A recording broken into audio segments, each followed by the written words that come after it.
Release That Witch. Audiobook, Part 10. Chapter 127, Wendy. Nightingale came out of the mist once Roland fell asleep. She gently helped him to tidy up the blanket and covered his exposed arm. She stood quietly watching him for a moment. Then she left through the floor silently to go back to her room. "Haven't you slept yet?"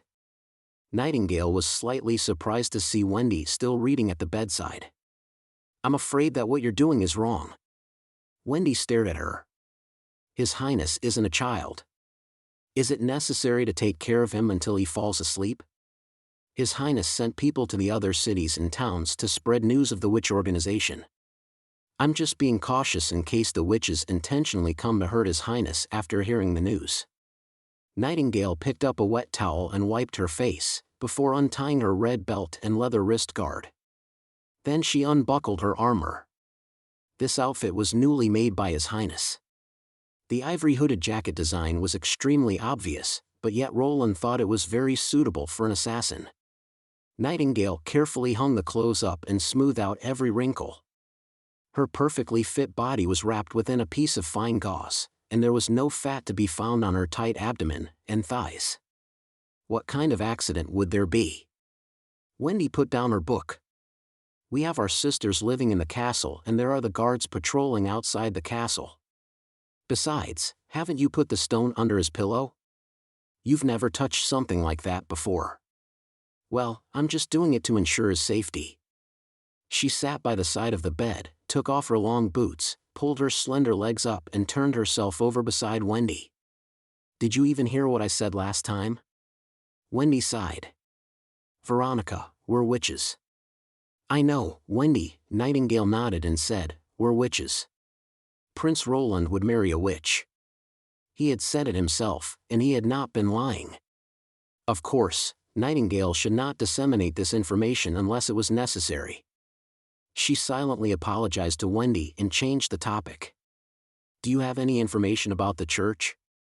"Why do you ask this now?" Wendy was shocked. When Roland was in the castle of Longsong Stronghold, the high priest of the church came to visit him and expressed his willingness to support him to seize the throne. "What did he say?" Wendy sounded nervous. "Or did Roland ask you to go out before the conversation?" Nightingale shook her head with a smile and said softly, "He just asked me to pay attention to avoiding the range of God's stone of retaliation. His Highness didn't wear it himself." "Wendy, he didn't agree to the invitation from the church. He refused them." Wendy was relieved, and yet seemed a little disconsolate. "Unfortunately, the amount of help we can provide to His Highness is very limited, unlike the church which has power covering the entire mainland. If he agreed with them, he could probably take over the throne more quickly. Who knows? He said that the high priest was full of nonsense and not trustworthy at all." She paused. "The only concern I have is this." Nightingale narrated the incident of the red and black pills. "In the mist, the pill has the same color as the stone, which is incredible. Our sisters have seen the result of swallowing the stone, which is no different from committing suicide. The high priest mentioned it was a kind of medicine they're studying in the praying room of Holy City. Did you ever hear of it in the cloister?" When the Witch Cooperation Association left Silver City, Kara brought Nightingale, Windseeker and Stone to set traps to capture villains who were chasing them for bounty and had retaliated. One of the ways was to put the God's stone of retaliation they were wearing into their mouth and make them swallow it. The villains who swallowed the God's stone of retaliation would die quickly, and their entire body curled up as if shrunken, just like fish dried under the hot sun. "I have no idea," Wendy closed her eyes and said slowly, "as far back as I can remember, I was living in the cloister in the old Holy City. It was surrounded by high walls, and there were no other sights except the sky. All activities were within the courtyard. Reading and interpreting drawings were both taught by the chief nun. I still remember her name, Faria. One of the books she read to us was an introduction to the old Holy City. There were churches, cloisters, libraries, memorial halls and heroic walls in the city, but there was never a place called the praying room. I lived in the cloister for more than 10 years before the accident happened. Nightingale had heard Wendy mention it before. The cloister had been attacked by a witch, and many people died in the accident. Wendy had escaped from the cloister during the chaos. We're not sure which witch had such courage to challenge the church alone, but she saved you at least. No, Veronica. The witch came from the church. Wendy shook her head and said, she was just like me, a member of the cloister. What do you mean? The girls who lived in the cloister could basically be divided into 3 categories. The first was like me, they grew up there and knew nothing about their origins. The second was the waifs or orphans who were sent by the churches after being adopted. And the final was the girls who were sold by their parents to the church. The managers would separate them according to their age and place them in different dormitories, and their learning content was also different. The youngest would learn how to read, 10 to 14 years old would go for caroling, and the girls older than 14 would learn etiquette. The nuns called our class the literacy class, and the older ones the choirs and ritual classes. Once a lady becomes an adult, she was sent away from the cloister. It was the first time Nightingale had heard this. Wendy had never discussed her experience in the cloister in detail. In the first few years, we could always hear the girls screaming at night, mostly the ones from the choir and ritual classes. I didn't quite understand what was happening. Until I was in the choir class, then I noticed that there would be lords from the church patronizing the dorm in the evening. They would drag several girls from the bed away with them and only send them back in the morning. Sometimes, they were not all sent back. Nightingale clenched her jaw. She was certain that she knew exactly what Wendy's words meant. Such incident would happen once or twice a month. It became more frequent, almost once every 2 days. I was selected after that. Faria pulled me out of the room and whispered in my ear saying, just bear with it. I was dragged to a half-covered underground house in a corner of the garden. The house was ablaze with lights, and there was a girl from the ritual class cuffed to the wall and 4 or 5 people around. Wendy's voice was slightly jittery. When they approached me, the girl suddenly broke the shackles and grabbed the nearest one by his neck. She snapped his head off like a chicken. She awakened? I don't know, said Wendy. Though they had taken off their clothes, they still wore God's stone of retaliation. She killed them one by one, and one of them had his limbs torn off. Before his death, he seemed to say extraordinary. Adult screams alerted the guards outside the house. They opened the iron gate and rushed into the room, but they were bewildered. The girl charged straight into them. Extraordinary, does it mean witch? Nightingale asked. Even the guard couldn't fight against her. The difference was too big. I learned afterwards that the guards were actually from the Judgment Army. One of them blew his whistle and the other attacked with his swords. By the time the first whistle ended, she already had her arm through the chest of the guard who was blocking her way. The armor of the church was flimsy, like a piece of paper, before her.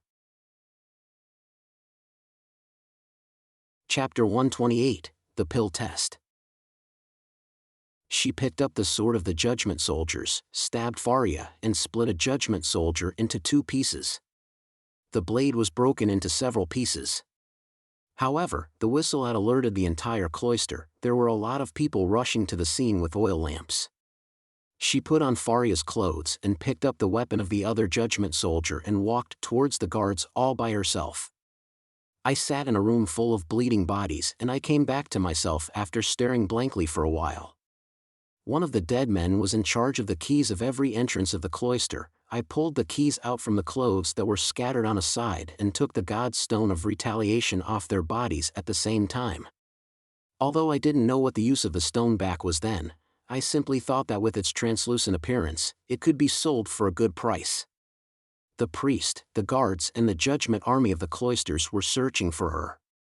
I almost got to the hidden side door of the backyard without any hindrance. Fortunately, having tried almost every key, I opened the door and left the cloister. After that, I only managed to sell one of the stones and the rest were robbed. I wandered around and finally stopped at Sea Windshire, having depended on only the 10 silver royals that I had. I was awakened as a witch in the winter after 2 years. Wendy paused. This is my entire story." Nightingale held Wendy's hands and kept quiet for a while before she said, "What about the girl from the ritual class? She may have escaped, or she might be dead. After that, I heard that the church claimed that there was a fire in the cloister and it was closed down. No one cares exactly where all the girls went. They were all abandoned." Nightingale sighed and took Wendy into her arms. "Now you have us. Go to sleep, Wendy." After a long while, Wendy answered, "Ah." Roland yawned while walking into the office the next day. He found Nightingale gravely sitting beside the table and waiting for him. "Huh, what happened? Have you ever heard about the extraordinary?" she asked in a deep voice. After Roland shook his head, Nightingale repeated the story that Wendy told her the night before. She said, "It's hard to imagine that a teenage girl could easily behead a member of the fully armed Judgment Army if she was not awakened. A witch who can't be controlled by the god stone of retaliation." Roland contemplated for a moment after hearing the story, and he remembered the categorization he made for the witch's abilities. Could it be that she's a self-strengthening witch? What? Roland took a piece of paper out from the drawer and handed it to her. "I made a basic classification according to the type of magic you use. As a self-strengthening witch, she would consume magic all the time to transform herself, and her magic wouldn't be affected by the god stone of retaliation. Although an ordinary witch's physical quality would be improved accordingly with the magic content, it's more prominent on the self-strengthening witch. If I understand correctly, Scroll is supposed to be the extraordinary in the eyes of the church." "Scroll?" Nightingale was surprised. But she's not good at fighting, right?" Roland said with a smile, "The classification isn't determined by strength, nor is it absolutely correct, as it's just my personal ideas and speculation. A power self-strengthening which can really cause a lot of trouble to the church. Without the restriction of the god stone of retaliation, she can selectively kill the Judgment Army, or single-handedly destroy the church of small towns. However, the strength of one person is still limited, and the awakening of a self-strengthening witch must be less than the other two types, otherwise, the witch would have hunted down the church in return." Although it's easy for him to say, Roland had a faint unease, thinking of both the red and black pills. There were only a few extraordinary, but there should be at least a dozen of them over the past century. As long as there were 2 or 3 power self-strengthening types, it could get the church hung up. For example, the church would focus all its energy on the Hermes defense line to clean up the church facilities of the other cities without restraint. They could destroy the church, the priest, and the priestess altogether. The number of church believers would be greatly reduced after a few years. However, other than the extraordinary witch whom Wendy met, Roland had never heard about another incident of the witch attacking the church, and even the cloister Wendy used to live in was destroyed by a huge fire, and no one knew the whereabouts of the girls from the ritual class. The church would absolutely not be sitting around waiting to be killed, he thought. Perhaps they already found the means against the extraordinary, and the 2 pills could be one of it. In any case, we should first test the effect of the pills. Thinking about it, Roland summoned for the guards standing outside of the door to pick up a prisoner and look for Carter. The test field was arranged outside of the city wall. But as a preventive action, Roland had arranged 4 groups of the First Army to surround the test field, and they were armed. Other than Roland and Nightingale on the city wall, Anna and Nana were also standing there. As long as there was no god stone of retaliation, Anna's green fire was enough to protect his safety, and Nana could provide the most effective treatment. "Is everything okay?" Roland leaned over and asked Carter, who was stretching his muscles and bones. "Don't despise the opponent." "Don't worry, Your Highness," Carter put on his helmet and said, "Your chief knight doesn't earn his name with nothing. And, as the opponent is only using a wooden sword, it's impossible to hurt me." The test object was a murder and robbery prisoner who was sentenced to death, and Roland did not like the death redemption after doing good deeds. He had directly told the prisoner that the family would be awarded 5 gold royals as a reward if he sacrificed himself for the test. The prisoner hesitated for a moment and agreed. Carter even suggested the opponent to be armored and armed with an iron sword to have a fair duel with him, but Roland rejected without any hesitation. If the death penalty criminal was armed with a sharp weapon, the risk would increase exponentially. If the chief knight's head was chopped off, Nana would not be able to revive him. As for not wearing armor, it was just to test the pain tolerance of the black pill.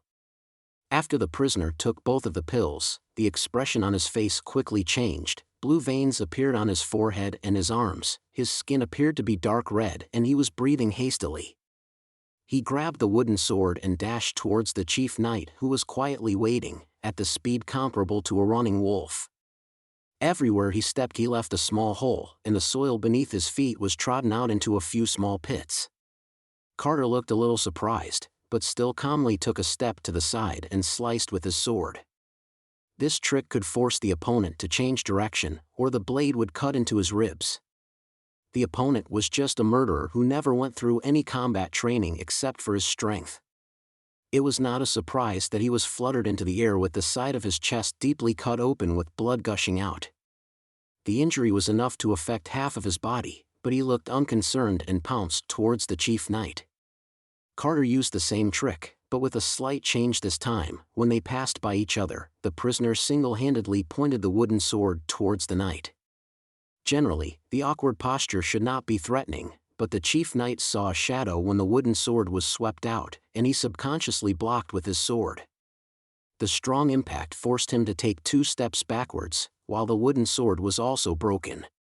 "You're pretty strong," Carter swung his arm and said, "Give him another sword, come again." The prisoner did not catch the wooden sword that was thrown to him, but suddenly turned around and ran towards the forest. His speed was increased to a level where it was hard to be matched by an ordinary human, as fast as a galloping horse. He crossed his hands in front of his body and directly bumped into the soldier who was getting ready to fire. The soldier screamed miserably and was thrown into the air. At this time, other soldiers pulled the triggers. His blood was gushing out of his body, however, it did not slow him down. He was running so quickly out of the circle that it was more than 10 meters away within a few breaths. "Don't let him escape," Carter shouted, "Get me my horse." Before Carter getting on the horse, the prisoner was suddenly startled and looked at his stomach incredulously. There was a horizontal wide-opened wound across his stomach and his boiling hot intestines were rolling out. He slowly turned around and saw that a lady dressed in white, holding a shining silver-like dagger, had appeared behind him without him realizing. Chapter 129, The Course Reopening. The wounded soldiers were quickly healed by Nana, and her ability to rejoin fractures was put to good use. Roland sent the first army back to the camp, and the only ones that remained at the scene were the chief knight, the witches, and several guards. He walked to the corpse with a gloomy face and commanded Carter to cut the back of the corpse open on where it was hit by the bullet. The hole was about 1.5 fingers deep, where the bullet was found broken, and the level of injury was basically the same as a normal human. "What's your opinion on that?" Roland asked Carter.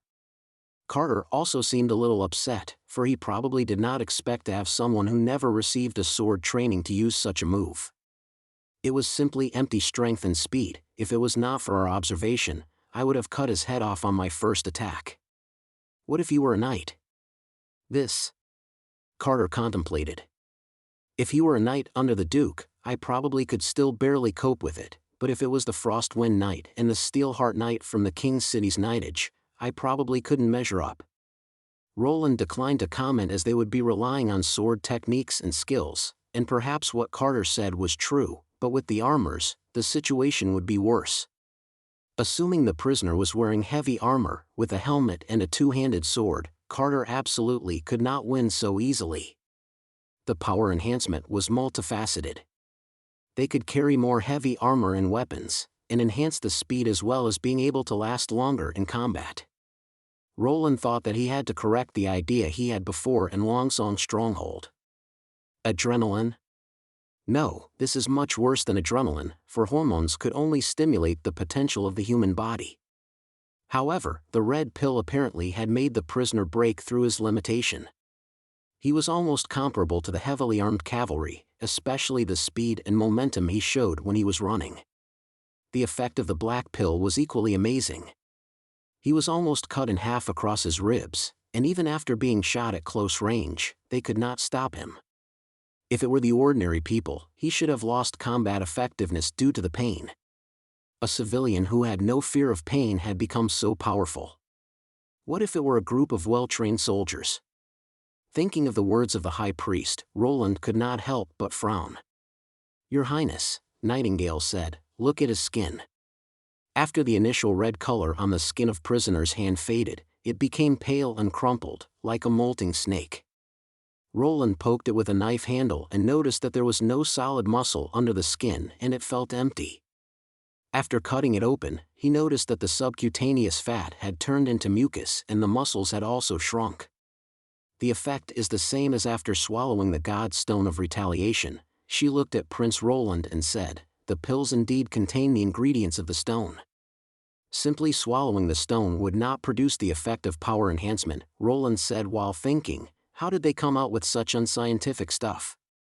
The pills seemed to have a strong side effect, and it was not clear whether it was permanent or it could be restored. Roland thought it was more inclined to the former.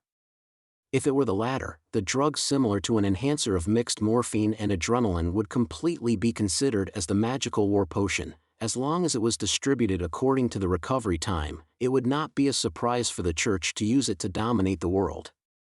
Even if it were for a short duration and there were side effects, but it was also enough for Roland to be vigilant, Roland thought. If the Church turned to support Timothy or Garcia, he would have to face an army of drug addicts. It was even more disturbing for Roland that the Church was willing to sell such thing without considering that the new king would attack them using the pill after the Grey Castle reunification. Grey Castle could easily recruit cannon fodders on the battlefield quickly as compared to both the Old and New Holy City. If they joined forces, the Judgment Army would only be slowly exhausted. Unless they had a stronger card in hand and did not care about anything like this. Roland sighed. He had intended to attack Longsong Stronghold to solve the problem of population and the lack of funding before focusing on the education, production, and agriculture in order to extend Border Town into a city within a short period. He thought he would be able to put aside weapons research for the time being. However, now it seemed that the army construction could not be set aside. The First Army would have to continue to expand and the production of flintlock guns would have to be continued as well. The new weapons research would also have to be listed on the agenda as soon as possible. They needed to work on breechloaders and fixed charge cartridges. The mechanical principle of the breechloaders was not difficult, for it could be installed with paper-made bullets and it could also be made with several copper stampings. Roland still had no clue regarding the ignition cartridge that was used to set the bullet. He only knew that it was called mercury fulminate. It literally meant that the raw materials must consist of nitric acid and mercury. He could not recall whether it needed to mix with anything else at the moment. And he had the impression that there were certain requirements of humidity and temperature during the production, and the risk seemed to be rather high that it would be easy to blow fingers off accidentally. After some contemplation, he decided to spend more money to recruit a group of alchemists and build a laboratory in a corner of the town so that they could ponder it over themselves. After dinner, Roland summoned both Anna and Scroll into the office. Now the financials of Border Town had improved, and he would soon put half of the assets into compulsory education. Industrial society needed workers with basic cultural quality, rather than the empty brute force of the illiterate. If universal education was not in place, the demographic dividend would only become a burden for the population. With such a view, he intended to spend some time out at the school teaching, every night from this night onwards. Until Scroll mastered the basic knowledge of theoretical foundations of natural science, the town should have almost completed the first batch of literacy tasks. Scroll would be the future education pioneer and all-around teacher, so Roland wanted to pass all his knowledge to her. And he asked Anna to come along as a favor. Anna did not have an extra retentive memory, but her desire for knowledge and active learning was the most intense among the witches. He could often find her rummaging for books in the bookcases, and she had probably seen all the books for the past 6 months. In addition, her acceptance of new things and logical way of thinking was also rare in this era. After getting the elementary mathematics and physics textbooks that Scroll created with her magic, he began to talk about today's teaching content. Anna's understanding ability was significantly better than Scroll's from the beginning of the adding, subtracting, multiplying, and dividing to the more complex equations. When it came to physics, Scroll was still memorizing Roland's words and slowly assessing it, while Anna could already ask a few questions from time to time, such as what the basic particles looked like and why the basic particles formed into various shapes and so on. There were some questions that Roland could answer, but some of them he could not answer either, such as what magic power really was. He could only share what he previously thought, saying that the magic power might be a kind of energy, similar to the electricity and heat. However, only the witches could use it currently. Ordinary people did not have the capability to store and use the magic power. Anna revealed a thoughtful look. The time always flew by quickly when teaching the women, especially the outstanding women.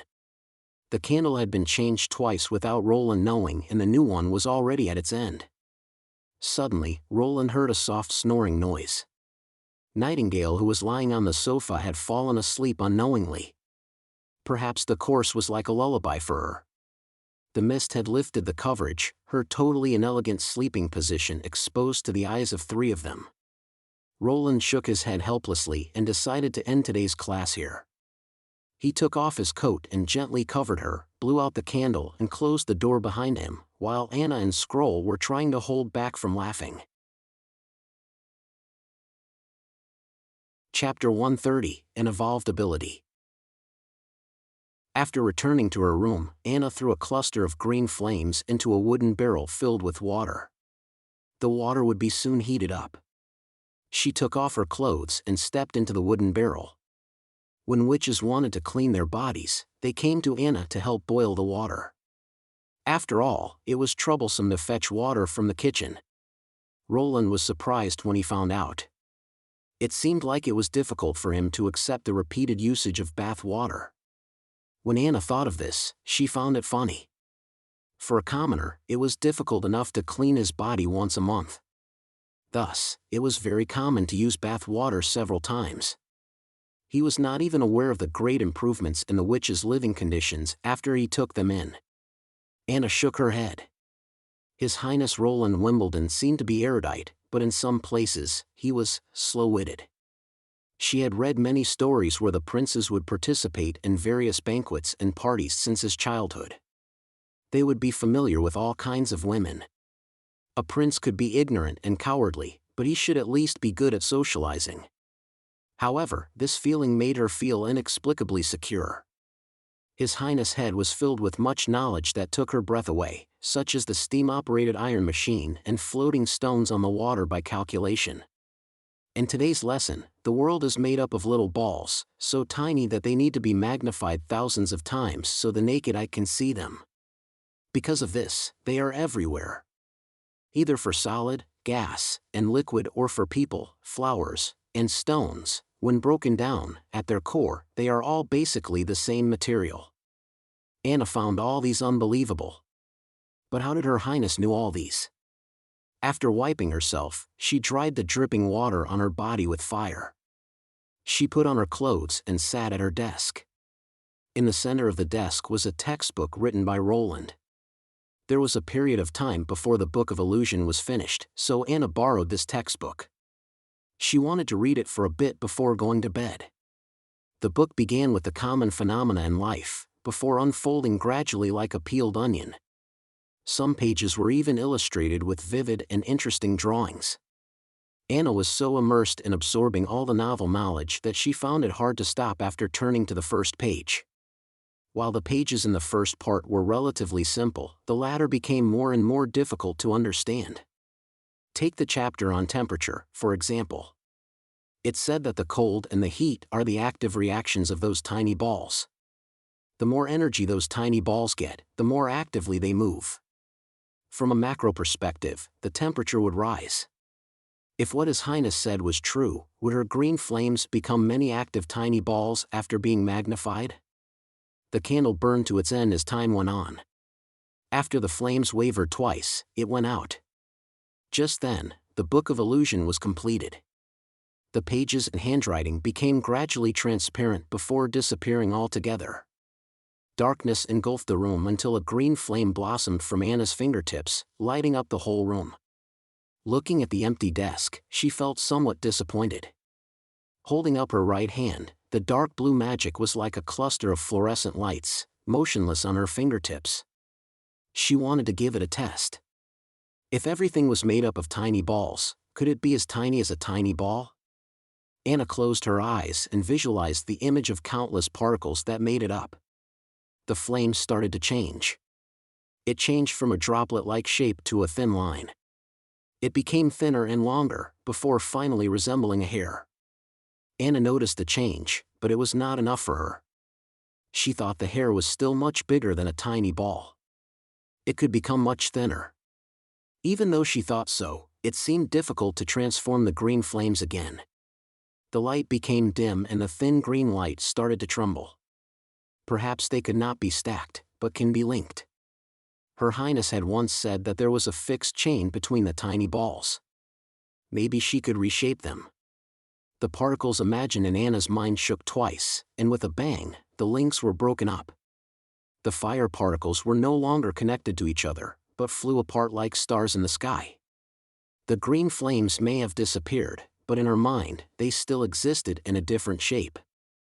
In the vast darkness, after most of the stars fell, the rest of the particles reunited slowly. They lined up one by one, eventually forming a filament composed of stars. Temperature was an active matter, she thought. As soon as she got this thought, the filament began swinging, as if someone was holding a corner of it and shaking it. After the shaking, the undulation of the filament seemed unstoppable and ripples were unfolded along it. There seemed to be ripples in her world, where there was no clear outline between things jumping along this ripple, so was her magic power. She even thought that the first ripple plucked by her fingers was magic power itself. When she opened her eyes, everything was quiet again. The green flames were gone. When her eyes were adjusted to the dark, the desk, the wardrobe, the candlestick, the furniture of her room showed their shapes from their shadows one by one. The pale blue moonlight poured onto the floor through the window, mirroring a small part of the grayish white. Everything appeared to be the same as usual. But in her eyes, the world had become completely different. A dark filament floated in the air. Anna knew that she did not really see it with her eyes, but rather a different kind of perception. She pulled out an iron ingot from under her desk and placed it in front of her. The black filament abided by her will and wrapped itself around the iron ingot, quickly gathering. Like a hot knife cutting butter, the filament easily embedded into the iron ingot. Under the will of Anna, the temperature produced by the filament was several times higher than the green flames, but was limited to a very narrow range. Iron ingot soon broke into two. She picked up one half of it and saw the smooth cut. She could even feel its remaining warmth. Then she placed the iron ingot vertically, placing the black filament on the top of it. She then split a horizontal filament, making them perpendicular. This was a mathematical knowledge taught by His Highness in his lectures. With one point as the center, a precise circle could be drawn up using a tight line around the center. The area of the circle was equal to the line's length multiplied by itself and a constant. Anna controlled one end of the horizontal filament to bend down and form a right angle, traversing through the iron ingot to the desk. She then made it gently rotate around the center line. The shape and whole temperature of the black flames could now be adjusted, and those black flames composed of particles could be turned into any shape. The temperature of various parts could also be controlled respectively. After making a circle, a standardized cylinder was cut and shaped. Due to the fact that the joints were shaped too closely to each other, Anna spent a lot of efforts to beat it out of the iron. Just as the section before, the surface of the iron cylinder was quite smooth. Against the moonlight, she could even faintly see her elongated face reflected on it. Chapter 131, The Forms of Magic Power. At the crack of dawn, Roland was pulled out of bed by Nightingale. He remembered the last time this happened was when Tigui Pine discovered Nana was a witch. What's going on? Did we discover a new witch in town? He asked, rubbing his eyes. No, Your Highness. Nightingale exclaimed excitedly. Anna's ability evolved again. Again? Roland was not completely awake. Didn't she already reach adulthood?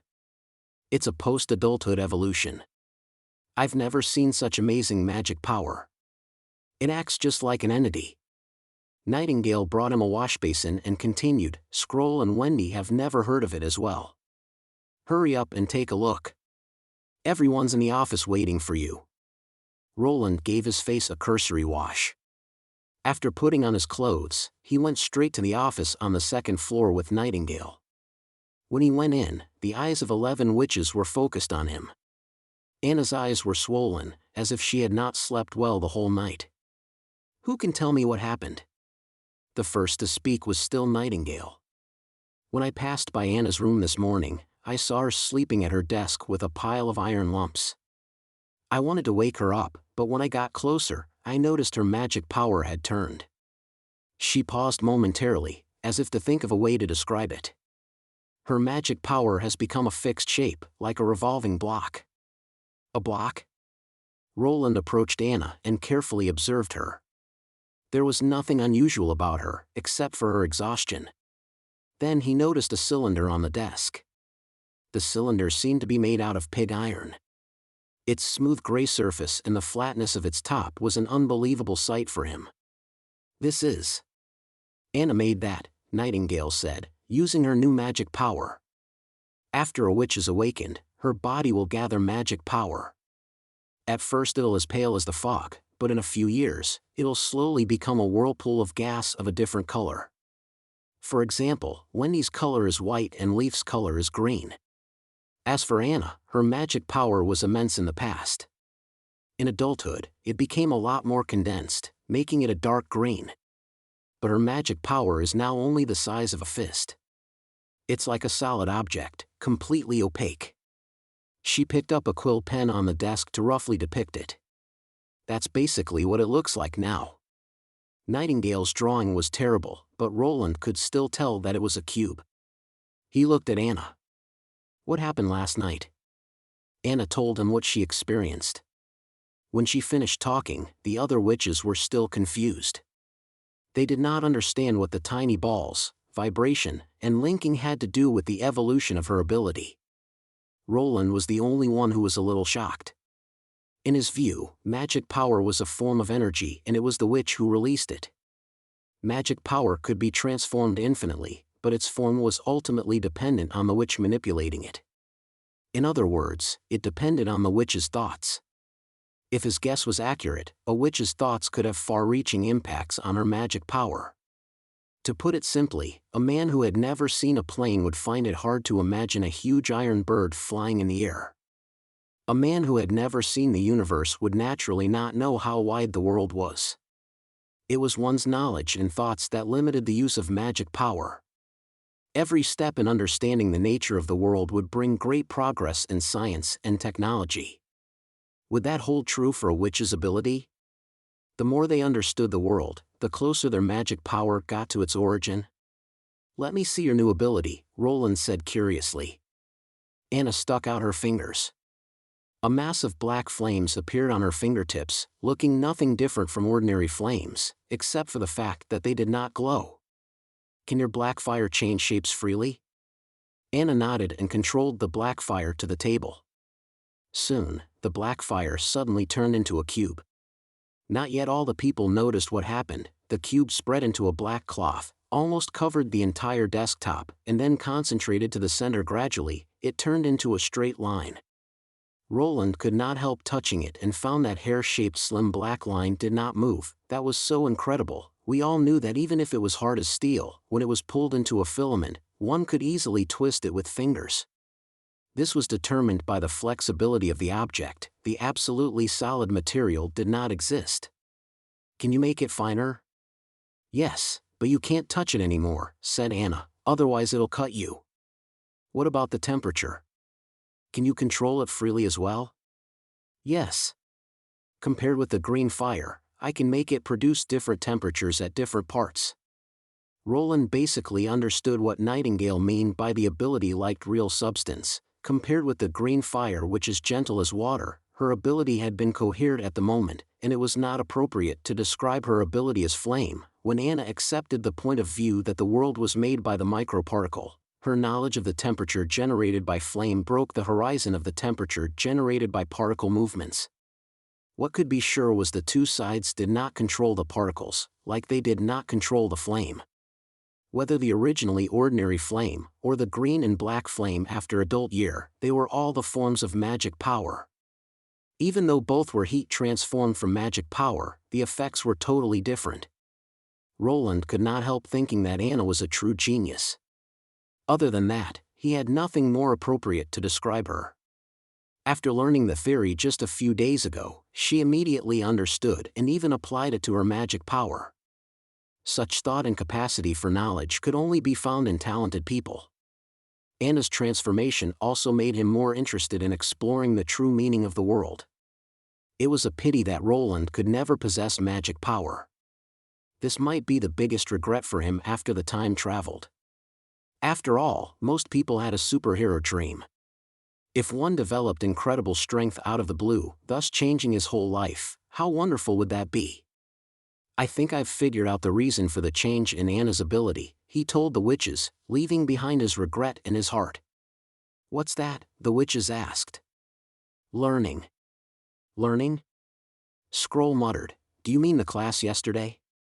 Exactly, Roland briefly explained what he guessed. The knowledge will help you improve your ability and even dramatically transform it. Can I do that too? Mystery Moon asked timidly. Of course. Roland patted her shoulder.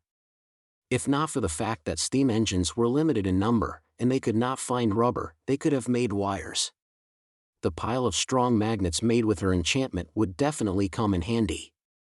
Roland's original purpose in lecturing was to pass on knowledge to Scroll, in case he forgot more as time passed. Now that he accidentally discovered that such knowledge could also improve the witch's abilities, his class had become a necessity for all witches. Of course, he understood not everyone had an outstanding talent like Anna. For Nightingale, who would fall asleep in class, he naturally did not pin any hopes on her. From remembering to understanding, and from understanding to applying, there were many gaps in the process. He did not know how many of them could truly understand the knowledge and finally apply it to their magic power. Did you not sleep well last night? Roland asked Anna. Take a good rest first. I'll test your new ability a few days later. Yes. Anna nodded seriously. As for you all, he said, looking to the other witches, from today onwards, gather in the living room after dinner from Monday to Friday to learn basic reading and writing. Scroll, you're their teacher that'll lead them towards enlightenment. Chapter 132, The Night of the Elk Family, Part 1. Prius had been kept here for 5 days. After the transformation, the residence was almost like a cell. The original wooden doors had been replaced with wood balustrades and the furniture had all been removed. Only a few blankets remained. The only advantage was that the room was still clean, and neither air nor rain could leak in. Aside from him, there were 4 other people in the cell. One belonged to the Wolf family, while the other 3 were from the Ryan family. And he, himself, was the knight of the Earl of the Elk family. Oh, heck! When can we leave? The oldest knight of the Ryan family shouted, the wheat in my domain has not been sown yet. My wife doesn't know how to deal with these things. Your domain? The young knight of the Wolf family sneered at him. Do you think His Highness will let you go to gather horses, weapons, and armor? Do you think he'll give you a chance for revenge? To tell you the truth, you should consider him merciful for not hanging you already. What did you say? The older knight glared at him. It's the truth, said the young knight in a carefree voice. The Duke was the mastermind behind the rebellion.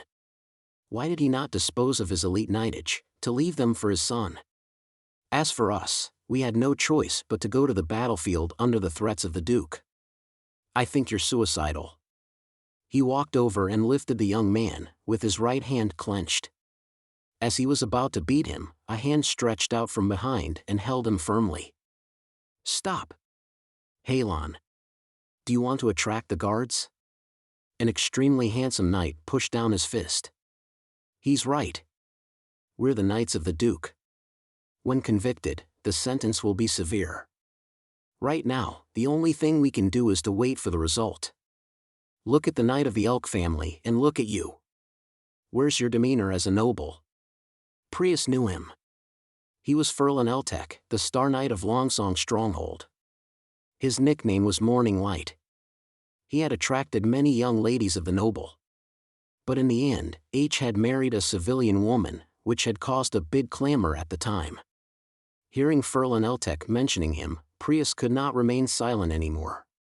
He said to the three people who were quarreling, "I'm not sure whether your domain will be returned. But at least I know His Highness won't kill you." "Oh? Why? Killing you at the stronghold would have been more effective. Why would he kill you here after all the trouble he went through to bring you here? For his subjects?" Prius shook his head. The knightage wasn't even able to enter Border Town. They had not burned, killed or looted the town, so the townspeople would not hold extreme hatred against them. Therefore, for the prince, killing them in the town would not be as good as killing in the stronghold. Since they had not been killed in the stronghold, they should be all right. Ferlin thought a little and nodded. "What you say is reasonable. And what's your name?" "Prius Dessau." "Thank you for your comfort, Sir Dessau." Ferlin looked at him with gratitude and took Halon back to the corner. Ferlin Eltek sat down and hummed against the wall. Prius thought that Ferlin Eltek was not really afraid, but his own calmness was just a facade. Prius knew that he was unsuited to be a knight. He had not inherited his father's bravery or the wisdom of his mother. Compared with swords, he performed by taking care of his fields. For example, keeping chickens and ducks, going fishing in the pond. He had been forced to fight for the Earl of the Elk family. He did not even like to hunt, and he never minded killing people. When in an assault, Prius always rode behind other people. He was still surprised to be alive. Wait. Suddenly, he felt a bit strange. As the Star Knight, why has Ferlin Eltek survived as well? Shouldn't he be the first one to go? "His Highness wants to see you," the guards shouted at the door, Sirius Daly. "Come out first." The young knight jumped up, waved to the others, and walked out of the cell. "Hey, what about us?" Halon ran to the door but was forced back by a short jab from the guard. After locking the door, the guard said, "Don't worry, it'll be your turn later." Knowing that the trial was about to come, Prius was getting more nervous. Damn it. He had been waiting for this day, but now that it was here, he was frightened. He got angry. His body could not stop trembling. He looked at the door from time to time. It was like waiting for his first child's birth, with hope and panic coexisting. Fortunately, the wait was not long. About 30 minutes later, the guard came back. "Prius Dessau, it's your turn." He stood up in a panic and tripped over the blanket on the ground. Luckily, Ferlin was quick to help him up. "Thank you." His throat was dry. "It's no bother," Ferlin replied gently, which made Prius feel quite relieved. He nodded to Ferlin and followed the guard out of the cell. The guard was a young boy, about 17 years old, wearing dark brown leather and boots. He carried thorns and sticks in his hand. "Aren't you going to tie my hands?" asked Prius. "You were searched before being locked in. What can you do without weapons?" "Where are you going to take me?" "The castle of His Highness." "What happened to the man before me?" The knight called Sirius. "What about him?" The guard shrugged and did not answer. Well, maybe he did not know, maybe he did not want to tell. Prius stopped asking. He felt strange about this guard.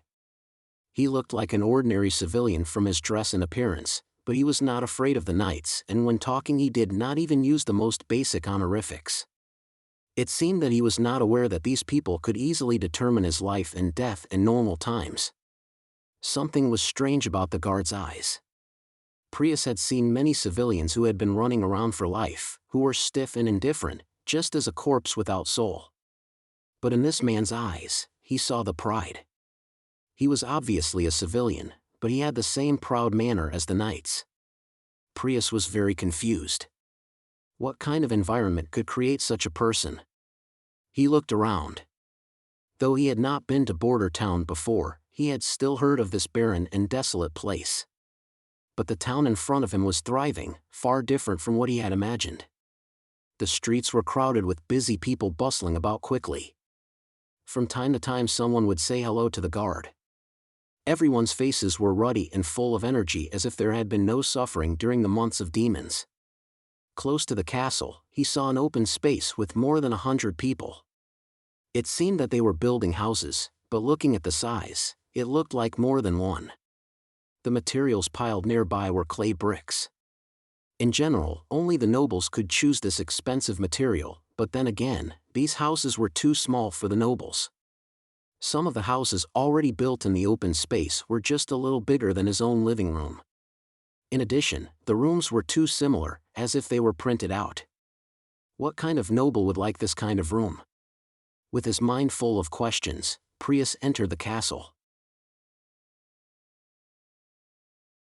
Chapter 133, The Night of the Elk Family, Part 2.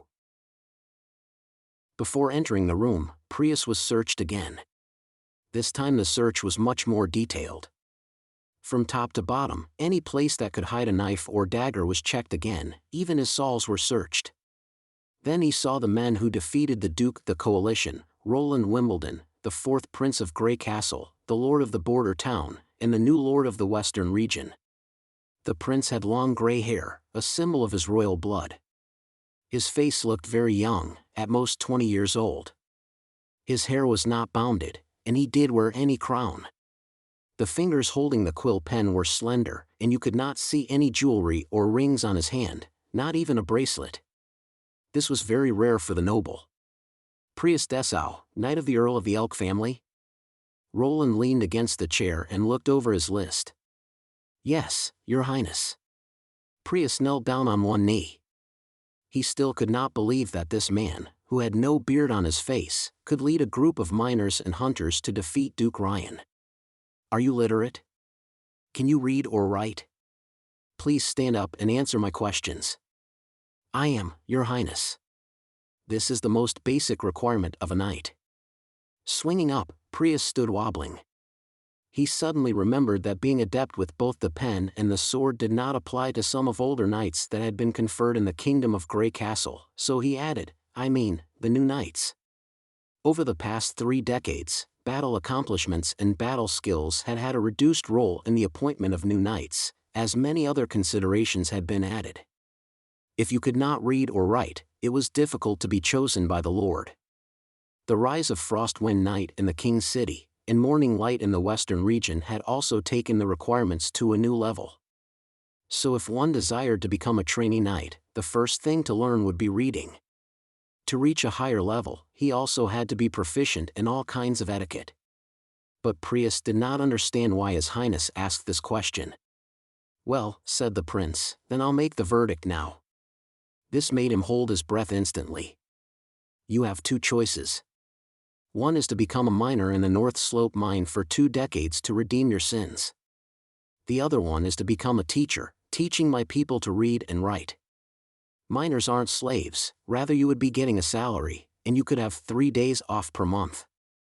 If you were to be a teacher, in addition to salary, there would also be free housing for you, and you could have 2 days off per week. However, if you choose the latter option, you must work until the age of 50. At that time, even if you quit the position, you'll continue to receive your salary. Hearing this, Prius felt relieved. It was like he had expected before, no execution or exile. But these 2 choices puzzled him. Mining sounded like hard work, but His Highness had said there were salaries and holiday? To be a teacher, that was supposed to be the job of knowledgeable people, wasn't it? He could only write and read. And His Highness had said that he should teach his people. What did he mean? Did he mean to cultivate the civilians like noble? The important thing was that in that both choices there had been no remark of how his territory would be handled. Prius looked up at the prince, and asked carefully, "Your Highness, I don't know, if I choose one of the two, how my territory will be."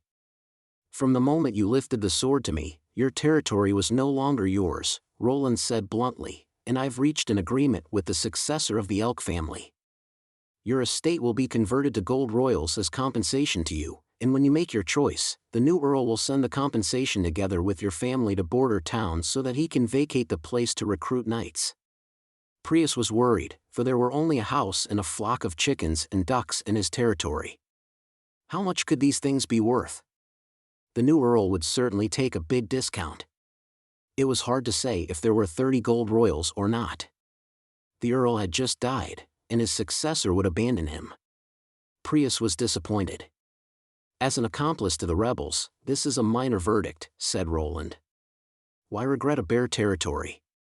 Whether you choose to be a miner or a teacher, you would have enough money to buy land in border town." Hearing this, Prius resumed a little again. He did not want to be a miner. As for the other choice, "Your Highness, how much is a teacher's salary?" "Junior teachers receive 20 silver royals per month, with an increase of 5 each year until the age of 50. After the age of 50, the salary will be calculated on the basis of the maximum growth. Incidentally, the right can't be inherited or transferred."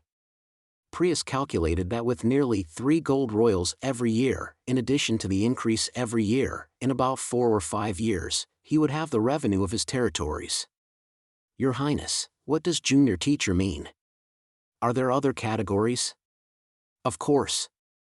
The junior teachers only teach reading and writing, while secondary and senior teachers have to teach all subjects. As long as you have the ability which is beneficial to the development of border town, you can take the job." Roland sat up. "Do you have any good skills?" "I don't need riding and fencing.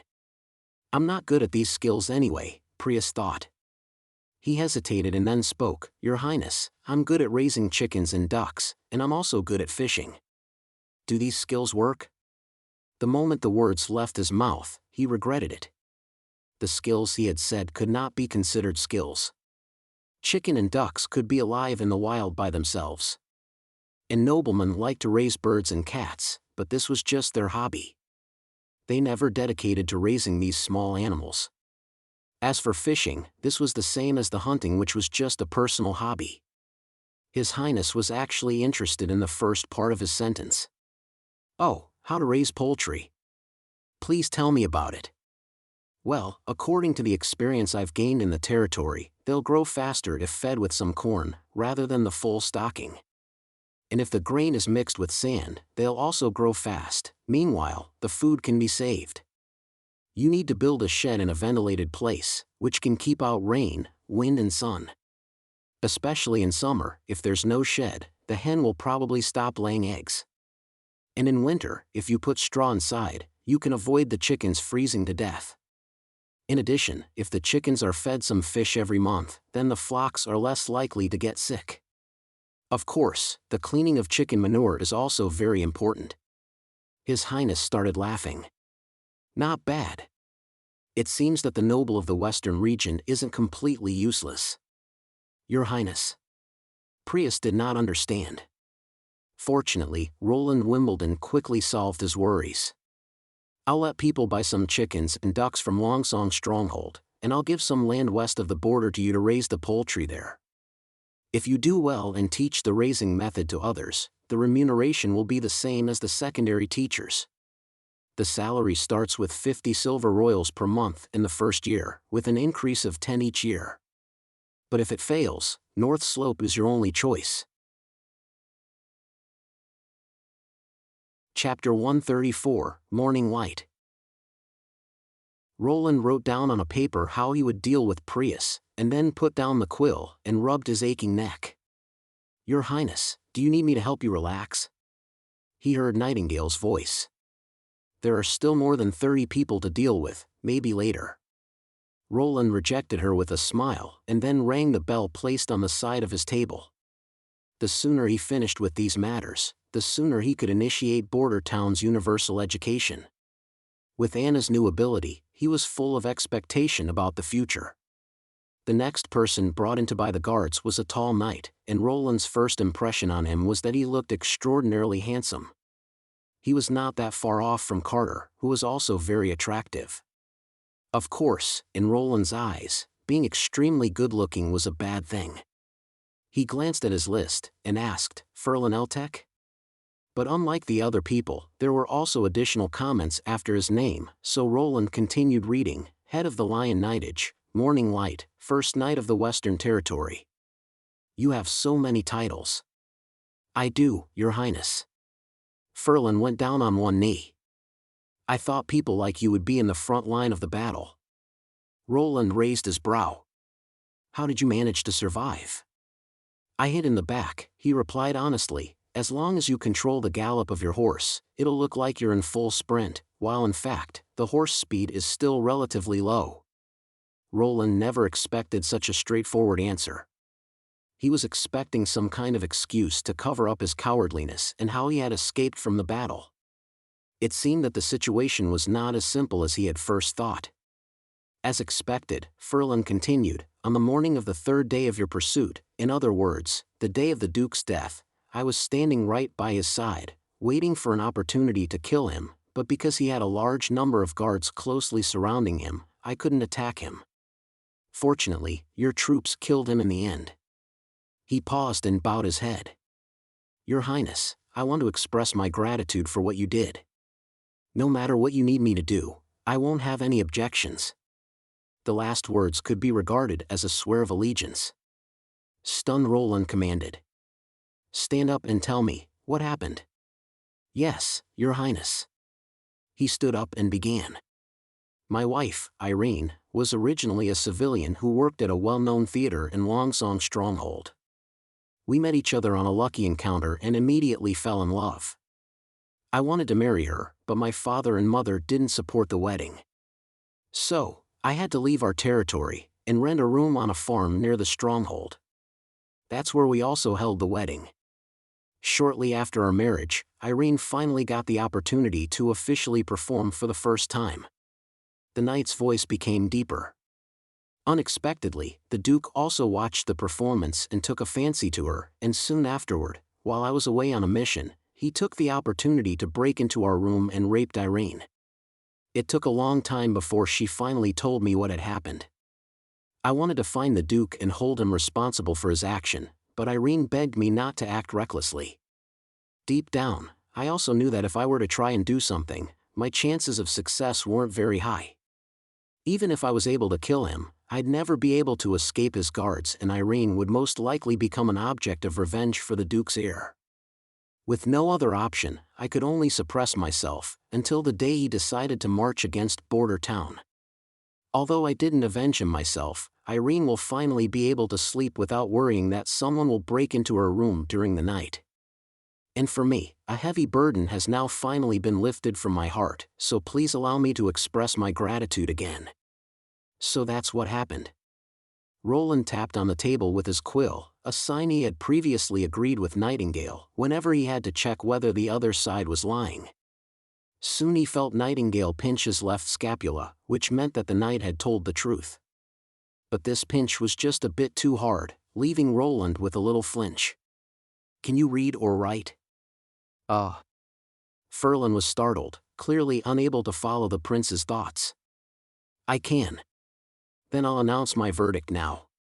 Roland gave him the same choice as the others. "What's your choice?" "Your Highness, don't you require me to fight for you? Whether it's a single duel or a group battle, "No, I don't." Roland interrupted him. "There are no nobles in my army, and I won't recruit any of them in the future. My army is fully composed of civilians, and as for you, you'll never pick up a weapon for the rest of your life." "Oh. Is that so?" Ferlin remained silent for a long time before he finally nodded. "I understand. In this case, I choose to become a teacher." "You made a wise choice. Teachers can get free housing and the salary is also very good. I'll send someone back to your home, to pick up your wife, so that you can continue to live here together." Roland waved to the knight to leave. Wait, Your Highness, please allow me to ask a question. He hesitated and then said, do you give these options to all the knights? If they're unable to become teachers, will the only option left for them be to work in the mines for 20 years? Correct. Your Highness, I have a man named Halon who's an experienced old knight but illiterate. Can I pay for him with gold royals, so that he won't be sent into the mine? Of course not. Roland waved. If you could redeem your crime with money, I would have sent you back to the stronghold. But he's almost 50 years old, and that kind of hard work would only destroy his body. He can't survive in a mine but has the ability to attack border town, said Roland. Furthermore, my mines are not like dark coal mines. Apart from the steam engine helping with the pumping and transportation, the workers also have a fixed amount of holiday. Roland picked up the bell, ready to call the next person. Your Highness. Ferlin ground his teeth and kneeled down once again. I have a family treasure map. It's at least 400 years old. I'm willing to use it in exchange for Halon's freedom. A 400-year-old treasure map? The prince raised his eyebrows. Are you sure that one of your ancestors didn't just draw a map to joke with the younger generation? No, it was not written with charcoal or ink. He shook his head as if he was trying to recall the drawing. I can't tell what material it's made of. The lines are very delicate, smooth and subtle, and even though it has been stored in the basement for decades, the drawings and the text don't have any sign of discoloration. My father told me it was handed down from generation to generation, and it describes the location of a treasure, located deep in the misty forest in the northwest, but now the area is barbarian land, impossible for people to reach. Roland tapped his quill again against the table, and once more Nightingale pinched his left side. Well, even if what you said is true, this treasure map should be hidden in the basement of the Eltec house. You've already given up the right to your inheritance in your territory. I'm afraid they won't be very pleased to see you again. That's true. Ferlin nodded. But I've completely memorized the content of the map, and I can roughly depict the drawings and the texts on it. Then draw it for me. Roland pushed his quill and paper to the side of the table. If what you said is true, I can make an exception to your request. Your Highness is too kind. Ferlin went to the table and began to draw the treasure map. In fact, Ferlin Eltec was not just good at fighting, he was also talented in painting and calligraphy. Soon, a rough geographical map appeared in front of Roland. The map displayed the area behind the impassable mountain range. The whole lower right corner of the map was occupied by mountains while an equilateral triangle was drawn in the middle of the map. The three sides connected three different locations.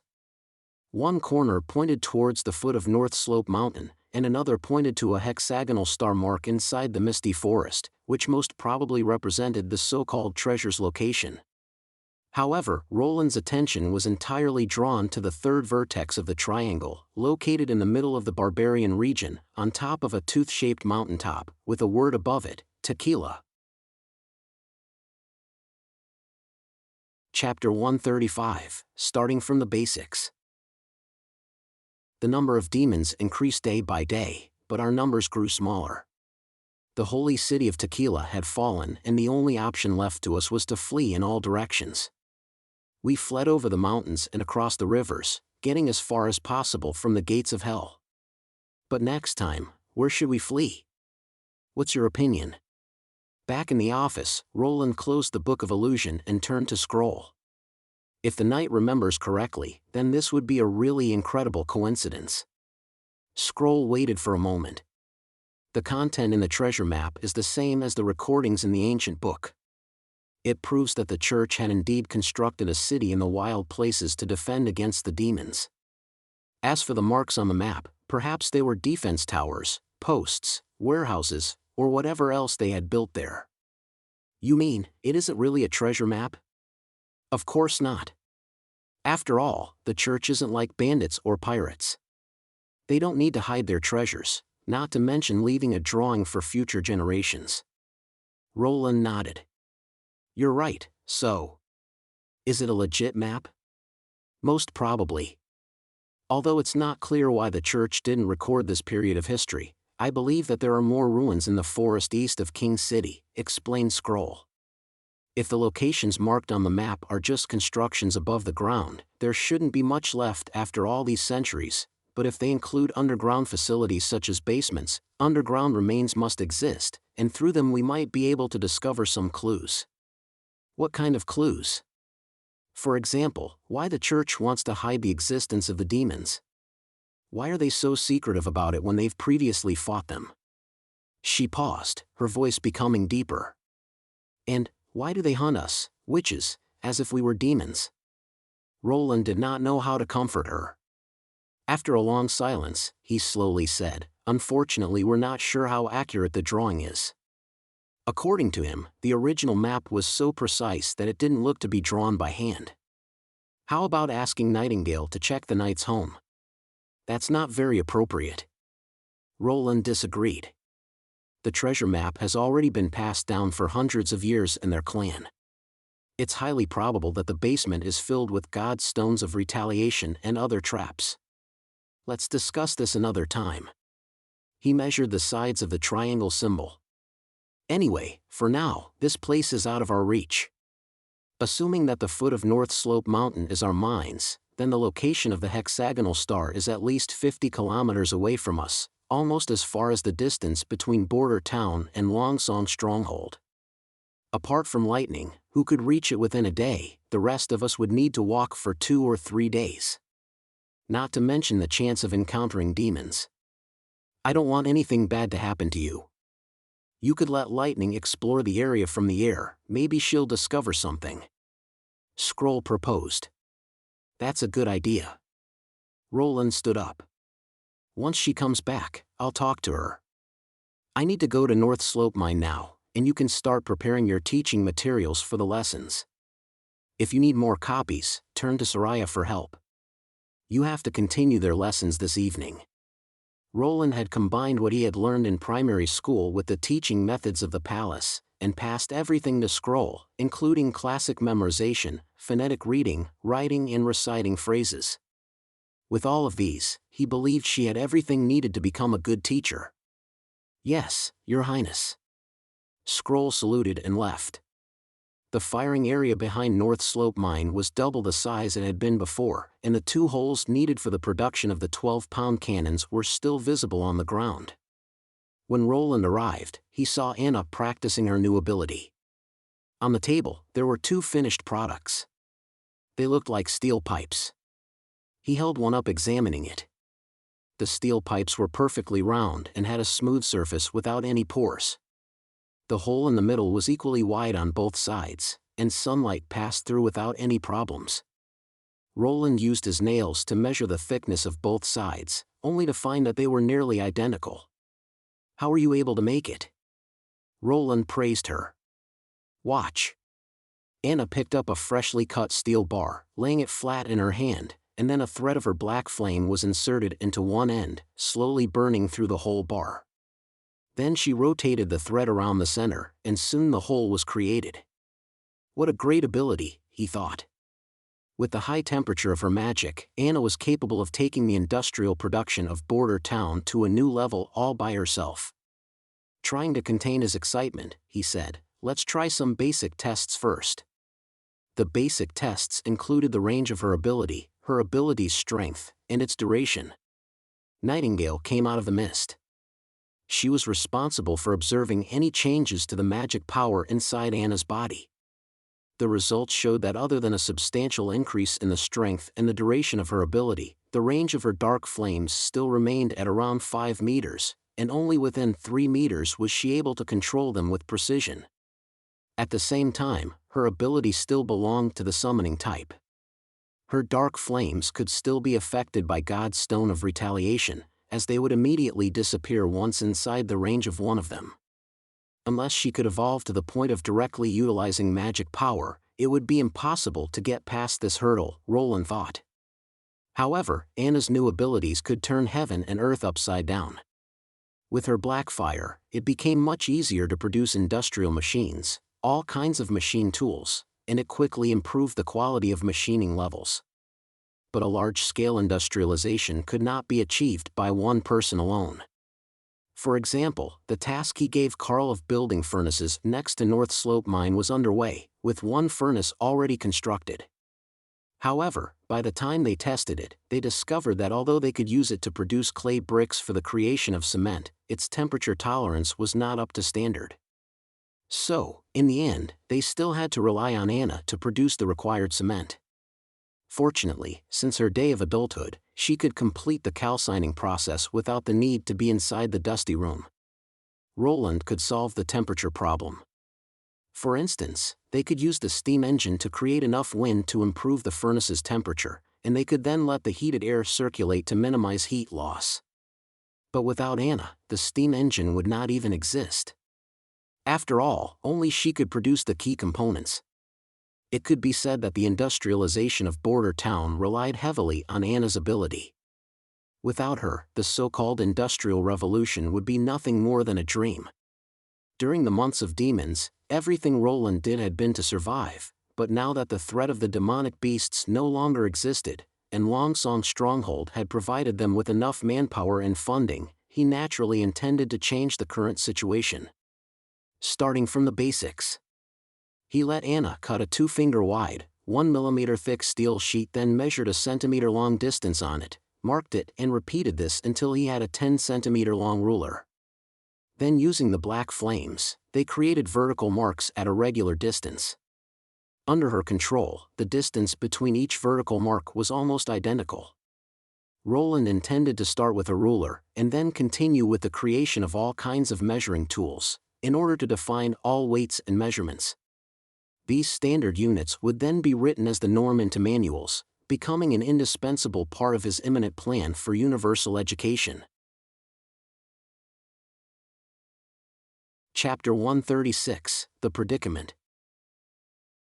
Every day during this half-month in Port of Clearwater was like a holiday. Even when standing on the terrace of the Lord's High Tower, Ryan could still feel the high morale of this city. The supplies and manpower from Eagle City dramatically boosted the performance of this harbor city. Every marauder came home with great profits. The slave market also prospered. The series of battles did not cause much loss on the Black Sail Fleet. Instead, the Black Sail Fleet recruited many slaves as their sailors. Right now, the newly recruited slaves were under some serious trainings. A few days later, they would head for the fjord's route and start the first plunder of the year. The Queen also promulgated a slave expansion decree. As long as these slaves, who were looted from Eagle City, were able to capture new people from the plunder to substitute themselves, they could become the citizens of Port of Clearwater. With such an exciting decree, the residents of Eagle City who were now slaves would endeavor in the battles. Now Timothy was utterly defeated. There would be no one to stop the Queen of Clearwater in the Kingdom of Grey Castle. Soon enough, Garcia Wimbledon would sit on the throne of Kingdom of Grey Castle, Ryan thought, but why didn't the Queen show any signs of pleasure? Instead, there seemed to be a sense of low spirit on her face. "Your Highness, the tribe leader from Sandstone Clan and Blackbone Clan requests to see you." There was Guard's voice from outside of the door. Ryan looked at Her Majesty, who seemed completely indifferent. Ryan then called, "Bring them in." Regardless of resting, meetings or seeing subordinates, Her Majesty liked to do all the activities on the top floor of this high tower. As long as the weather was fine, Garcia stayed most on the terrace. Most of the people were not used to standing up in the midair and conversing with the sea breeze of unpleasant smell blowing on their face. Even the residents of Sand Nation were not accustomed to such. The leader of Sandstone Clan was a small-sized female, who was also the goddess of the tribe. Ryan scorned it in his heart when he first heard such introduction to her. There was no such thing as the goddess. She was merely a fallen witch. The leader of the Blackbone Clan was a strong guy with scars all over his face. His arms were the same size of legs of the ordinary people. During every meeting, there would be 3 to 4 guards surrounding him in case of any malicious attempts from him to the Queen. The 2 tribe leaders frowned at the instant when they stepped on the terrace. However, they soon appeased their expression and bowed piously to the Queen of Clearwater. "We wish that your road to the future will be covered with oasis and that the stars in the heaven will shine on your path. You may get up." Garcia seated with her back facing the fence. How's your new house? Are you content? Everything has been great, the goddess Kabbalah said. There are forests and water sources in your domain. Living here is much better than living in the windy and dusty Iron Sand City. That's good. Why did you two come to me? Your Majesty, last time you... The leader of Black Bone Clan was immediately interrupted by Kabbalah. Your Majesty, after last battle, many of our warriors have been weakened. They can only recover after taking the new pill periodically. However, we don't have many pills in our hand anymore. So, I came here to ask you for more pills. I came for the same reason. The tribe leader of Black Bone Clan glared at the goddess and said, the ingredients to compose this pill are very complicated. I don't have many pills left either. Don't worry. I'll give the pills to you too as soon as the production of the new pills is completed. However, don't forget to prepare the gold royals. If you two don't have enough gold royals, you could use the water of Styx's river instead. Your Majesty, may I ask? Kabbalah hesitated. When would next batch of pills be produced? I couldn't release any information to you regarding that. Garcia smoothed down her hair that was ruffled by the sea breeze. Anything regarding the pills is confidential. Wait patiently. Those warriors are just exhausted. They'll be fine after resting for a while. The guards received the hint from Ryan. They came up and surrounded the two residents of Sand Nation and escorted them out even though they wanted to ask more. Garcia sighed after the door of the terrace was shut. It was extremely rare to hear any sighs from Her Majesty. He asked, Your Majesty, don't you think it's the proper way to allow Sand Nation to reside near the border of the Southern Territory? If they grew stronger one day. No, Ryan. Garcia shook her head. I never worried about Sand Nation. They would not anyhow threaten Port of Clearwater. The lake in that territory is in the middle of the two clans. And the upstream comes through Port of Clearwater. As long as I block half of the river, the lack of lake water would make them fight with one another. That's why I picked the Sandstone clan and the Black Bone clan. Their relationship has always been not so harmonious. Then are you worried about the pills? Garcia did not answer. At that moment, the guard knocked again. Your Majesty, Priest Descartes from church requests to see you. Bring him in. Her Majesty stood up promptly. Her expression grew even gloomier. Your Majesty Garcia Wimbledon, I wish to greet you as the representative of Holy City. The priest came up to the terrace and bowed. Where are the pills? The delivery of the previous batches of pills was punctual. What's wrong with the delay for this time? Garcia asked coldly. Please appease your anger, Your Majesty. I came here today for this issue. Descartes wiped the sweat from his forehead. Your order of 5,000 pills was too overwhelming. Even if we devote all of our resources to produce the pills in Hermes, we couldn't satisfy your demand within such a short time. This time, I brought you a new batch. How many? Garcia interrupted. 1,000 pills, Descartes said while holding onto his chest, and the rest of the pills will be delivered shortly afterward. What was the promise before? The Queen's expression was less gloomy now. You promised that I would have as many pills as I wish. Where are the pills? I'll send my people to retrieve it. In the church, regarding the gold royals. You'll have all gold royals that we agreed on. Garcia walked toward Descartes and whispered near his ear, however, if the rest of the pills couldn't be promptly delivered, your head will be hung on the emblem of my Black Sail flagship. I believe that the Archbishop would not shed a tear for you. The priest excused himself with a ghastly pale face. The Queen walked back to the fence, started at the faraway sea antenna. The sea breeze blew her long gray hair just like the flags waving in the wind. You're right. I'm worried about the pills. Garcia's voice sounded far away. If Timothy was late more another 2 months, I would have ample knightage of King's City to defeat him, instead of relying on the pills. However, he came too soon. You've done very well, Your Majesty. Ryan thought. Who would have possibly done better? Garcia schemed a response right after they occupied Eagle City.